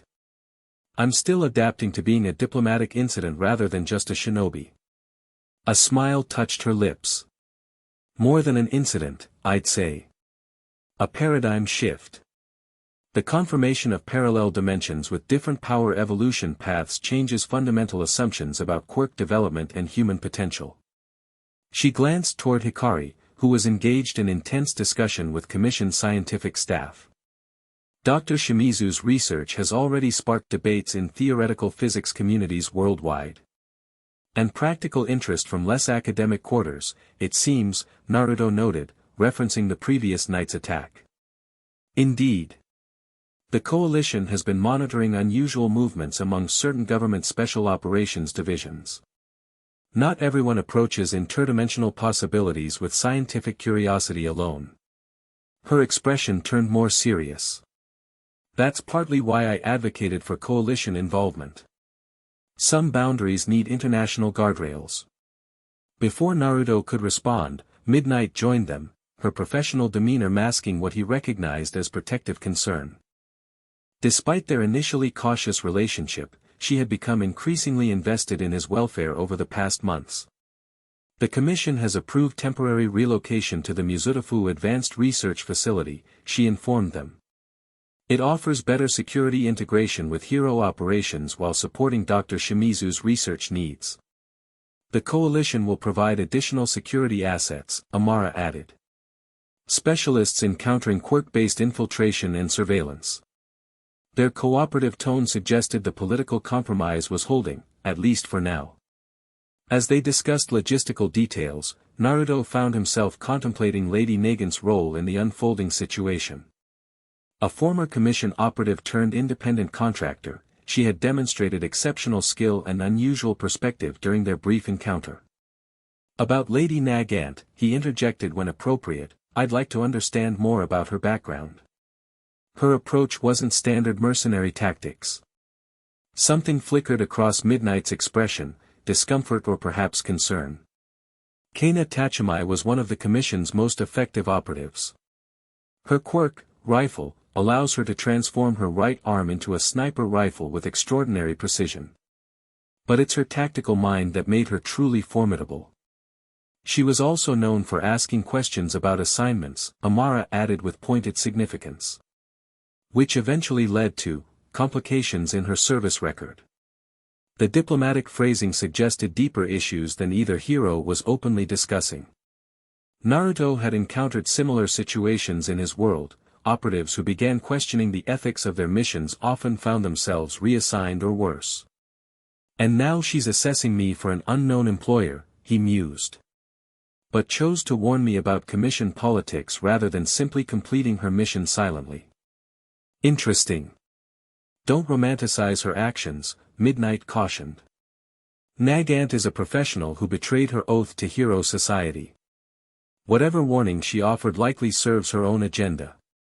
Amara's expression suggested less certainty about that assessment, but she maintained diplomatic neutrality. "Regardless, identifying her employer is now a priority. The coalition will activate its intelligence networks to track her movements." As they prepared to depart for the research facility, Naruto felt a subtle shift in the chakra quirk energy around him, a momentary fluctuation in dimensional stability that nobody else seemed to notice. It reminded him of Hikari's discovery about Kurama's chakra potentially influencing these boundaries. "I need to speak with Dr. Shimizu privately before we relocate," he requested. "There are aspects of my abilities that might be relevant to her research parameters." Both heroes nodded understanding, though Naruto detected subtle curiosity from Amara. The international hero clearly recognized that not all information was being shared openly, a political reality she understood professionally while perhaps questioning personally. Hikari was still gathering her research materials when Naruto approached. "I felt another fluctuation just now," he informed her quietly. "Stronger than previous incidents." Her eyes widened slightly as she quickly activated a specialized sensor device. Confirmed. Dimensional boundary variance of 3.7 on the Kurogi scale. She studied the readings with intense focus. "It's the third significant event in 12 hours. The pattern is accelerating. What does that mean for potential crossover events?" "Theoretically, increased probability of matter or energy transfer between dimensions." Hikari lowered her voice further. "If my calculations are correct, we might see more tangible effects soon, objects or even individuals crossing over, similar to your arrival." The implications were both exciting and concerning. More crossovers could provide valuable data for finding his way home, but also risked bringing unknown elements into this already complex situation. "We should expedite the research program," Naruto decided. "But maintain information compartmentalization for now. Too many parties are already interested in dimensional boundaries." Hikari nodded agreement, her scientific enthusiasm tempered by practical caution, a balance she developed through their months of collaboration. "I'll establish secure research protocols at the new facility immediately." As they rejoined the others to depart, Naruto couldn't shake the feeling that events were accelerating towards some crucial threshold. The dimensional fluctuations, Lady Nagant's assessment, the international interest, all suggested converging timelines that would soon demand decisive action. Whatever came next, he would face it with the same determination that had defined his path as a shinobi. This world might not be his own, but protecting its people while finding his way home remained a mission worthy of his full commitment. The Muzutafu Advanced Research Facility occupied a campus-like setting on the city's outskirts, its modern architecture disguising formidable security measures. Unlike the Urban Hero Agency, this location provided both isolation for sensitive experiments and defensible perimeter control against potential intrusions. Naruto observed the facility from the transport vehicle's window, mentally mapping entry points and security patterns, a shinobi habit that had served him well since arriving in this dimension. Beside him, Hikari reviewed research parameters on her tablet while Midnight coordinated with the facility's security director through her communication device. "The southwest quadrant has been designated for our use," Midnight informed them as they approached the main gate. "Restricted access protocols are already in place for all research related to dimensional stability." Amara, who had traveled separately with her coalition security team, was waiting at the entrance. She had exchanged her ceremonial costume for more practical attire that still incorporated distinctive design elements marking her international status. "Perimeter systems are being augmented with coalition countermeasures," she reported as they disembarked. "Particularly against long-range observation and quirk-based infiltration techniques." Naruto nodded appreciation while noting the subtle tension between the Japanese security personnel and their international counterparts. Institutional cooperation rarely happened without friction, regardless of dimension. As they were escorted through comprehensive security checkpoints, Naruto's enhanced senses detected an unusual energy signature nearby, familiar yet distinct from the standard quirk emanations he had grown accustomed to recognizing. Before he could investigate further, Hikari claimed his attention with research questions about chakra manifestation during dimensional fluctuations. The southwest quadrant proved to be a self-contained research complex with integrated living quarters and training facilities. Hikari immediately began directing the installation of specialized equipment, her usual reserved demeanor giving way to focused authority when dealing with scientific matters. "The primary laboratory needs reconfiguration for chakra-responsive instrumentation," she instructed the technical staff. And these sensor arrays require precise calibration to detect dimensional boundary variations. Naruto left her to her element, instead focusing on the unusual energy signature he had detected earlier. It wasn't immediately threatening, but its distinctiveness warranted investigation. He approached Midnight discreetly. "There's someone with an unusual quirk signature in the East Wing," he informed her quietly.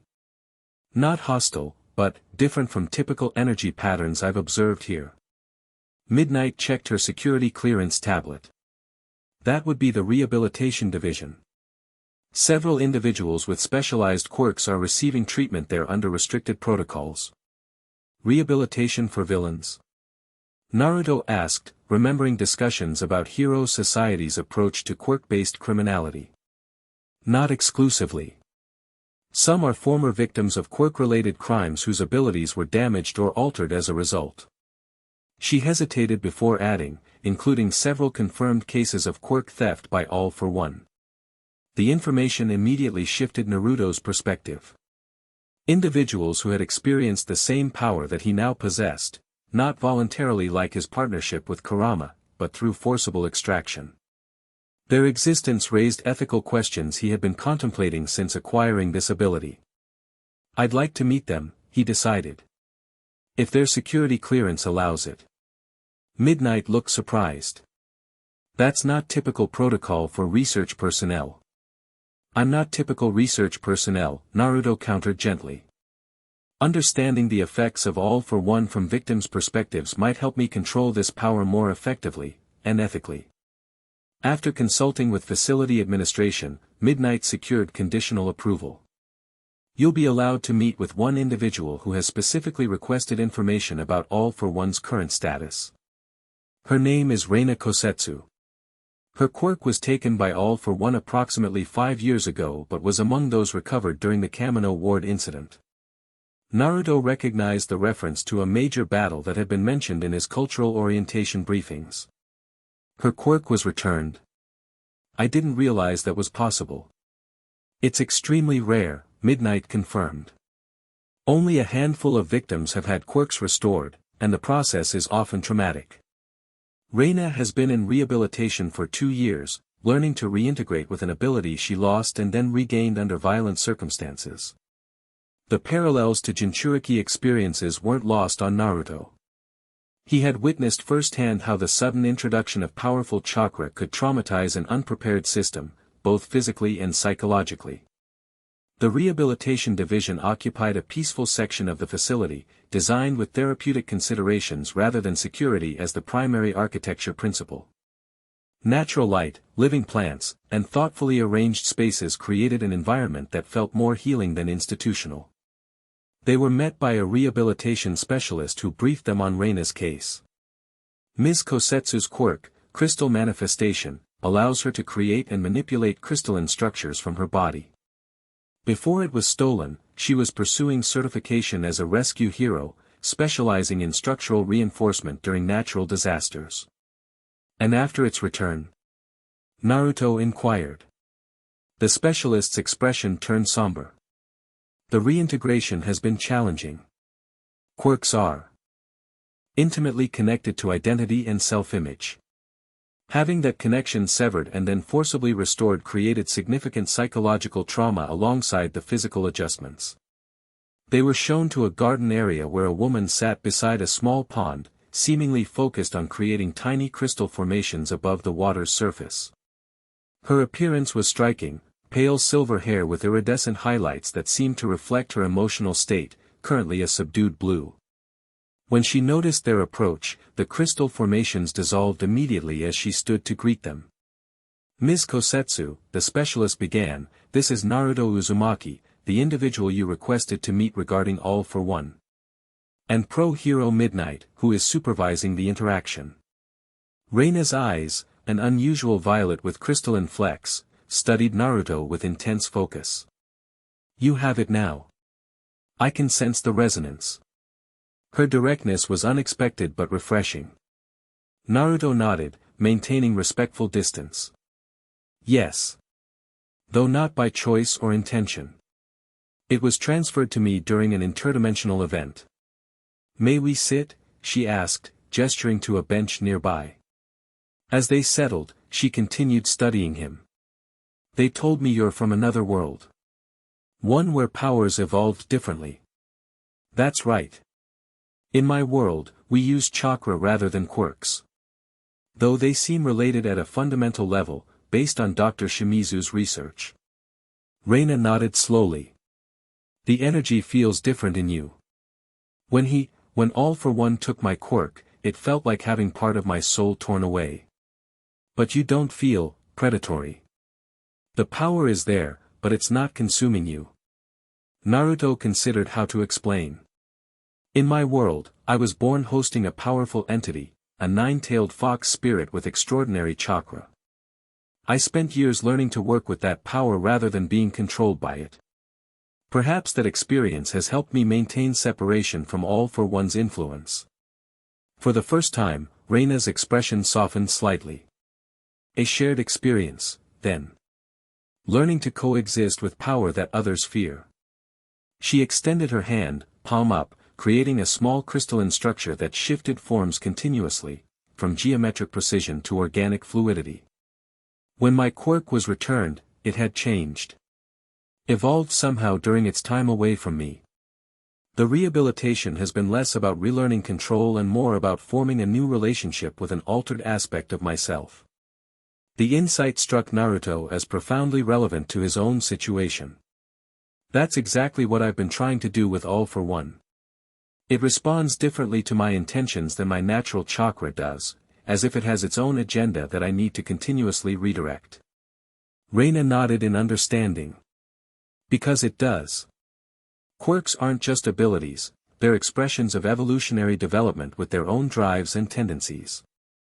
All for One's fundamental nature is acquisition and dominance. That you can channel it differently speaks to your own nature overriding its impulses. Their conversation continued for nearly an hour, moving from philosophical discussions about power and identity to practical techniques for quirk integration. Reina demonstrated remarkable insight into the psychological aspects of power management, knowledge painfully acquired through her rehabilitation process. The specialists focus on control techniques, she explained, but the breakthrough for me came when I stopped trying to force my quirk into its old patterns and started listening to how it wanted to express itself now. She demonstrated by creating a complex crystalline structure that seemed to flow like liquid while maintaining solid form, something she explained had been impossible before her quirk was taken and returned. It's as if it remembered being part of something larger, All for One's collection, and brought that expansiveness back with it, she reflected. Traumatic, yes, but also, transformative. Naruto found himself sharing more openly than he had with most others since arriving. In this dimension, Reina's first-hand experience with All for One created a connection that transcended their different origins. She understood what it meant to have an aspect of yourself altered by external forces while struggling to maintain your core identity. As their meeting concluded, Reina surprised him by offering a small crystal formation, a spiral pattern reminiscent of his Rasengan technique. For focus during integration practices, she explained. The structure resonates with quirk energy and patterns that can help stabilize fluctuations. Naruto accepted the gift with genuine appreciation. Thank you. Not just for this, but for sharing your experience. It's been more helpful than weeks of technical briefings. Something vulnerable flickered across her expression. Would you consider returning? There are aspects of quirk reintegration I'm still struggling with. Your perspective is unique. I'd like that, Naruto replied sincerely. Maybe we could even try some practical training together. Your crystal manifestation might have interesting interactions with chakra techniques. For the first time, Reina smiled fully, the crystalline highlights in her hair shifting to warm amber tones. I'd like that too. As they departed the rehabilitation division, Midnight gave Naruto an appraising look.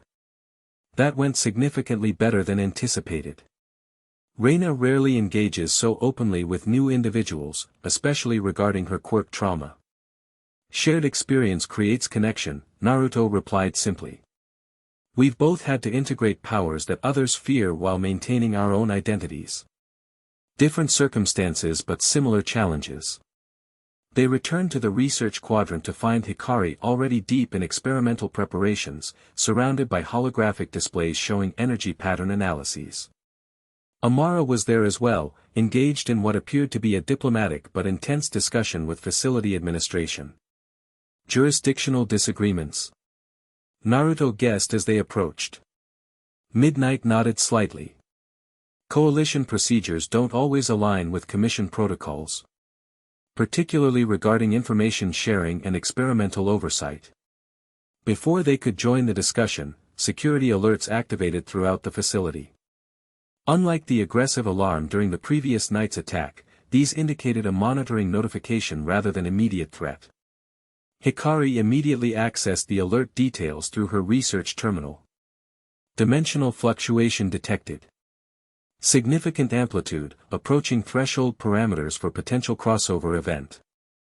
All attention immediately focused on her display, which showed energy patterns shifting in increasingly erratic configurations. Naruto felt a corresponding resonance in his chakra network, a subtle pulling sensation similar to what he'd experienced during his original transition between dimensions. Location. Amara demanded, her diplomatic persona giving way to tactical focus. Approximately 3 kilometers southeast of the facility, Hikari reported, enhancing the geographical overlay. In a minimally populated area, fortunately. Naruto stepped forward. I need to go there. If something or someone is crossing over, my experience might help stabilize the transition. Security protocols would normally have required extensive authorization for him to leave the facility, but the unique circumstances created clear operational necessity. Within minutes, a response team was assembled, Naruto, Midnight, and Amara representing hero oversight, with Hikari included for scientific documentation. As they raced toward the fluctuation site in specialized vehicles, Naruto focused inward, communicating with Kurama. Are you sensing this too? The fox's presence stirred with unusual alertness. Yes. The barrier between worlds is thinning. Something is attempting to cross, intentionally, not accidentally like our arrival. That assessment sent a surge of hope and concern through Naruto. Someone from our world trying to find me? Possibly. The energy signature has familiar elements beneath the distortion. Kurama seemed troubled.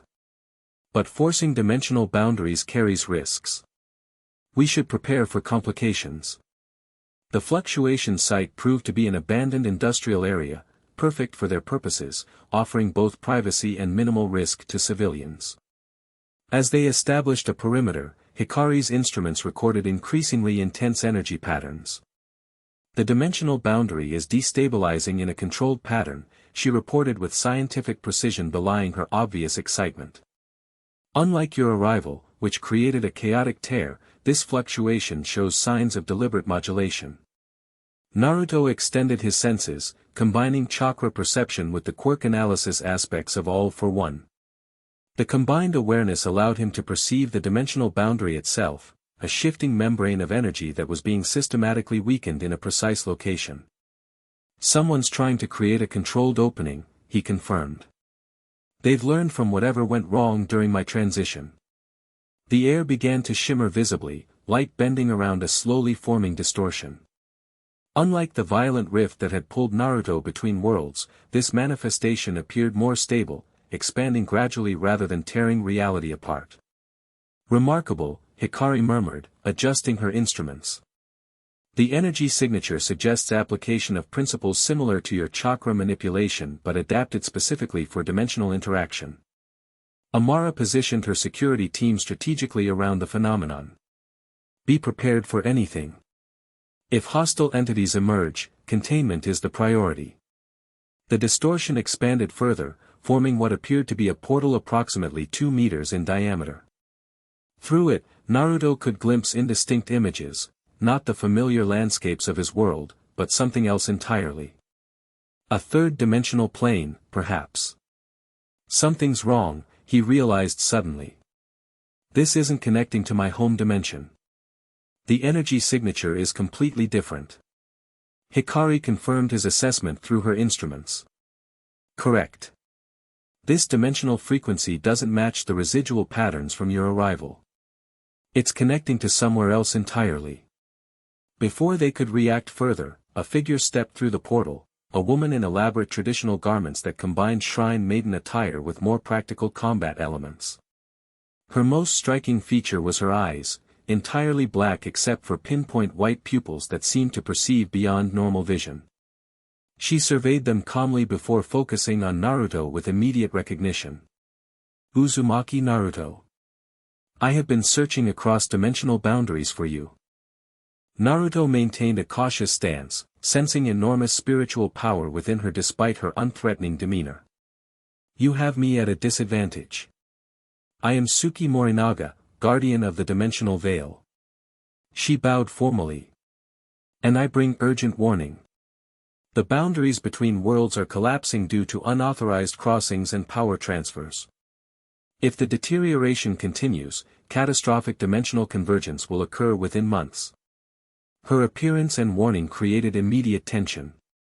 Security teams raised defensive positions while Hikari frantically documented the interdimensional visitor's energy signature. How do you know me? Naruto asked, remaining focused on the central question. I've never encountered you in my world. I exist beyond single-dimensional planes, Suki explained with serene certainty. The Guardians maintain the separation between worlds that developed along different evolutionary paths. Your transition, and particularly your acquisition of All for One, created a critical instability in that separation. Amara stepped forward, maintaining diplomatic professionalism despite the extraordinary circumstances.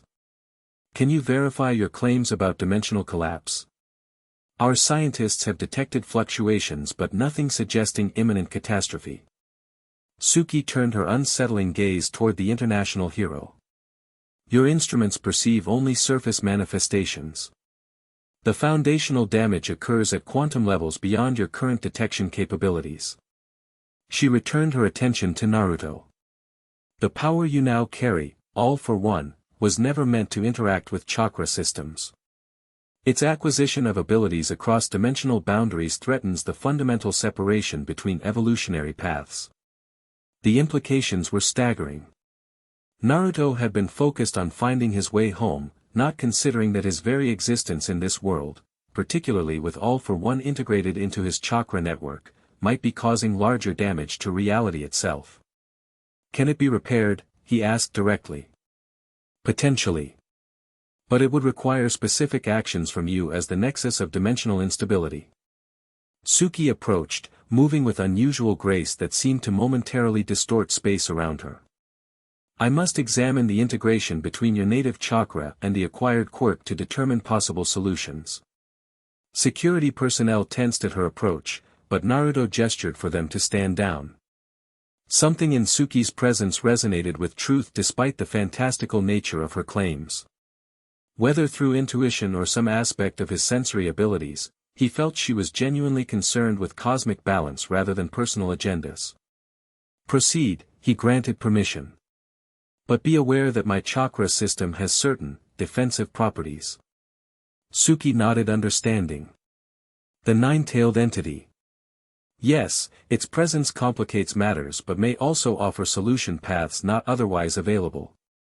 She placed her hands near, but not touching, Naruto's chest, her strange eyes seeming to look through him rather than at him. The air between them shimmered with energy visible even to normal perception. Fascinating, she murmured. Your chakra network has adapted to All for One by creating isolation pathways, containing its acquisitive nature while still accessing its functional capabilities. Instinctively brilliant. That aligns with my observations, Hikari confirmed, monitoring the interaction through her instruments. His chakra system created novel structures unlike anything in our quirk research database.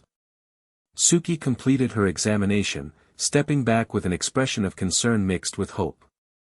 There is potential for stabilization, but it will require precise intervention at multiple dimensional nexus points. She turned toward the still open portal behind her. And we have limited time. The guardianship barriers are already failing in several sectors. Before anyone could respond, new alarms sounded from Hikari's instruments. Energy surge detected. Something else is coming. Through. The portal fluctuated violently, its edges distorting as another figure began to emerge, this one projecting significantly more aggressive energy. Naruto immediately moved into a defensive position, placing himself between the portal and the others. A man stepped through, or something resembling a man. His body appeared partially translucent, with visible energy currents flowing beneath skin-like outer layers. He surveyed the assembled group with eyes that shifted between human appearance and glowing energy manifestations. Suki Morinaga, he acknowledged with obvious hostility. The Guardianship Council disapproves of your unauthorized intervention. Satoru, Suki replied, unsurprised but clearly concerned by his appearance.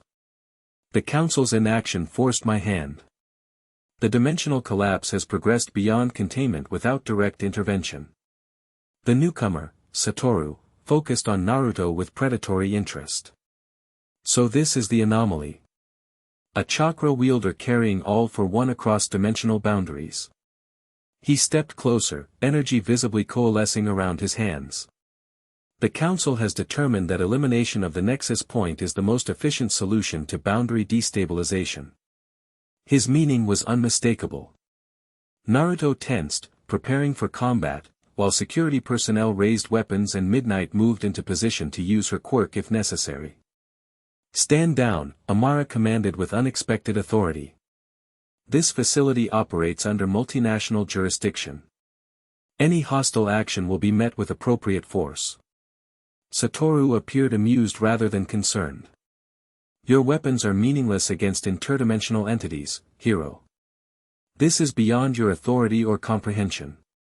Perhaps, Naruto interjected, but it's not beyond mine. He activated his chakra cloak, golden energy manifesting around him in controlled brilliance. I understand your concern about dimensional stability. If I'm causing damage to the multiverse, I want that resolved as much as you do. But, elimination isn't the only option. Suki moved to stand beside Naruto. The anomaly has demonstrated potential for adaptive stabilization, Satoru. The Council's assessment was incomplete.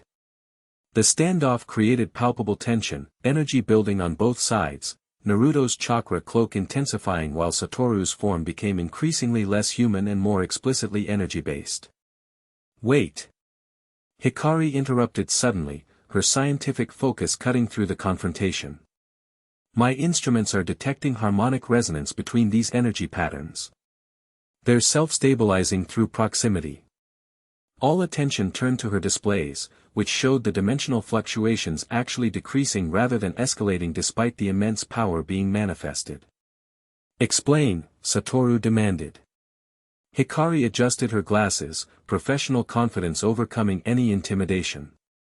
When opposing dimensional energies interact with sufficient control, they create neutralizing harmonic patterns rather than destructive interference. What we're witnessing is spontaneous dimensional rebalancing through controlled energy expression. Suki's expression showed dawning understanding. The solution isn't elimination, it's controlled integration. The anomaly isn't causing collapse, improperly balanced energy is. She turned to Naruto. Your instinctive chakra adaptations were already working toward this balance. With proper guidance, you could become a stabilizing factor rather than a threat. Satoru appeared skeptical but less overtly hostile. The Council will require verification of this theory before abandoning the elimination directive. Then let's provide that verification, Naruto suggested, deactivating his chakra cloak as a gesture of good faith. I have no desire to damage dimensional boundaries. If working with the Guardians will help stabilize the multiverse, I'm willing to cooperate. The diplomatic resolution seemed to surprise Satoru, whose energy manifestations receded slightly. Your reputation for unpredictability appears accurate. Uzumaki Naruto. The Council's predictive models did not anticipate willing cooperation. Different dimensions, same Naruto, Midnight commented with dry humor, though she remained alert for potential threats. The tension gradually dissipated as Hikari's instruments continued recording the stabilizing effect of their interaction. Amara, ever the diplomat, formalized the de-escalation with official recognition. The International Hero Coalition acknowledges the interdimensional concerns raised by the guardianship representatives and proposes a collaborative approach to resolution rather than unilateral action. Her professional phrasing seemed to satisfy Satoru's need for formal protocols. The guardianship will temporarily suspend its elimination directive pending investigation of the harmonic stabilization theory. As the immediate crisis diffused, practical questions emerged about next steps. The dimensional portal remained open, creating ongoing security concerns as well as unprecedented research opportunities. The portal should be maintained under controlled conditions, Hikari suggested, scientific enthusiasm evident in her voice. It provides invaluable data on dimensional mechanics and potential stabilization techniques. Agreed, Suki said, but with appropriate safeguards. Unregulated transit between dimensions would accelerate boundary deterioration. Naruto found himself contemplating the larger implications of these revelations. What had begun as a personal quest to return home had expanded into a multidimensional crisis with consequences beyond his initial understanding. His unique position, carrying chakra and all for one across dimensional boundaries, placed him at the center of forces far larger than individual worlds. As security established containment protocols around the portal and scientific teams began detailed analysis, Naruto pulled Suki aside for a private conversation. You said you've been searching for me across dimensions. Does that mean you can access my home world? Can you determine if my friends are looking for me? Suki's expression softened with compassion. Yes. The dimensional guardians can perceive across boundaries, though direct intervention is normally prohibited. She hesitated before continuing. Your companions have indeed been searching. Particularly persistent are the pink-haired healer and the dark-haired one with visual powers. Sakura and Sasuke, Naruto confirmed, hope rising within him. They're all right. They survive and continue their efforts, Suki assured him. But direct communication across dimensions remains hazardous under current conditions. Attempting to force connection could accelerate the boundary collapse. The knowledge that his friends were searching for him provided both comfort and frustration. So close, yet still separated by metaphysical barriers that even his extraordinary abilities couldn't simply overcome. Then we focus on stabilization first, he decided with characteristic determination. Once the dimensional boundaries are secure, we can work on controlled transit methods. Suki studied him with her unsettling yet somehow comforting gaze. Your adaptability serves you well, Naruto Uzumaki. Few could maintain such clarity of purpose while straddling multiple realities. As their conversation concluded, Naruto noticed Reina Kosetsu had arrived with a rehabilitation support team, apparently summoned due to her unique experience with quirk transfer and reintegration. She approached cautiously, her crystalline hair reflecting uncertainty and curiosity in equal measure. They said there was a dimensional incident, she explained when she reached him. And that your integration experience might be relevant. Her gaze moved to the portal and the strange visitors, eyes widening. I see they weren't exaggerating. Not even slightly, Naruto confirmed with a tired smile. Apparently my quirk situation is causing multidimensional problems. But also potentially solving them. Reina's expression showed immediate understanding rather than confusion. Because you're creating new integration pathways that never existed before. Your chakra network is adapting all for one into something different, something that can exist harmoniously rather than parasitically. Her insight cut directly to the heart of the situation, demonstrating why her perspective had been requested. Naruto found himself appreciating her unique combination of personal experience and analytical clarity. Exactly, he confirmed. And now we need to apply that principle on a larger scale, stabilizing dimensional boundaries through controlled integration rather than forced separation. As Reina was briefed on the technical aspects by Hikari, Naruto took a moment to process everything that had happened. In a single day, his understanding of his situation had transformed completely. What had seemed like a personal misfortune, being stranded in another dimension with an unwanted power, now appeared to be a cosmic convergence point with implications for multiple realities. The responsibility was enormous, but not unfamiliar. Throughout his life, circumstances had repeatedly placed him at the center of events larger than himself, from becoming a Jinchuriki at birth to his role in the Fourth Shinobi World War. Each time, he had found strength in his connections to others and his unwavering commitment to protecting what mattered. As he observed the collaboration forming between heroes, scientists, dimensional guardians, and rehabilitation specialists, Naruto recognized the formation of new bonds that would support whatever challenges came next. Different world, same fundamental truth, the power of connection transcended dimensional boundaries just as surely as it transcended differences in ability, background, and perspective. With renewed determination, he rejoined the group discussion about containment protocols and research priorities. Whatever came through that portal next, threat or opportunity, they would face it together, drawing strength from their diverse experiences and shared commitment to dimensional stability. The shadows between worlds were deep and complex, but they were no longer facing them alone. Night had fallen by the time the immediate crisis was contained. The dimensional portal had been stabilized through combined efforts, Suki's guardian abilities, Hikari's scientific precision, and Naruto's unique energy manipulation, creating a controlled environment for ongoing study. Satoru had reluctantly returned to report to the Guardianship Council, though not before establishing monitoring protocols that would alert him to any significant changes. Naruto stood alone on an observation platform overlooking the secured portal facility, processing the day's revelations while watching teams of scientists and security personnel work in coordinated shifts below. The facility had transformed into an interdimensional research hub with remarkable speed, coalition and commission resources deployed with unusual cooperation given the cosmic scale of the threat. "You should rest," came Midnight's voice as she joined him on the platform. "Even interdimensional nexus points need sleep occasionally." Naruto smiled tiredly. "Just trying to process everything. Yesterday I was focused on finding my way home. Now I'm apparently central to preventing multiversal collapse. An upgrade in responsibility, certainly," she agreed with dry humor. "Though perhaps not in workload, considering how the Commission has been utilizing your abilities these past months." Her comment held no accusation, simply acknowledgement of how demanding his position had been since arriving in this world. Despite his official status as an asset, rather than hero, Naruto had been deployed on increasingly complex operations, analyzing villain quirks, developing countermeasures against Noma variations, and supporting hero operations that required his unique abilities.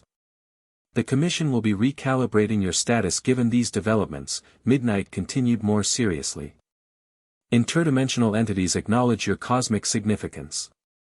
That changes political calculations significantly." "Politics," Naruto sighed. "Some things are universal constants." "Indeed. Though in this case, working in your favor. The coalition has already proposed upgraded diplomatic recognition given your central role in dimensional stabilization efforts." Before Naruto could respond, the observation platform door opened again. Amara entered, accompanied by both Hikari and Reina, an unusual grouping that suggested coordinated purpose rather than coincidence. "We have preliminary results from the harmonic stabilization tests," Hikari announced without preamble, her excitement overriding social niceties.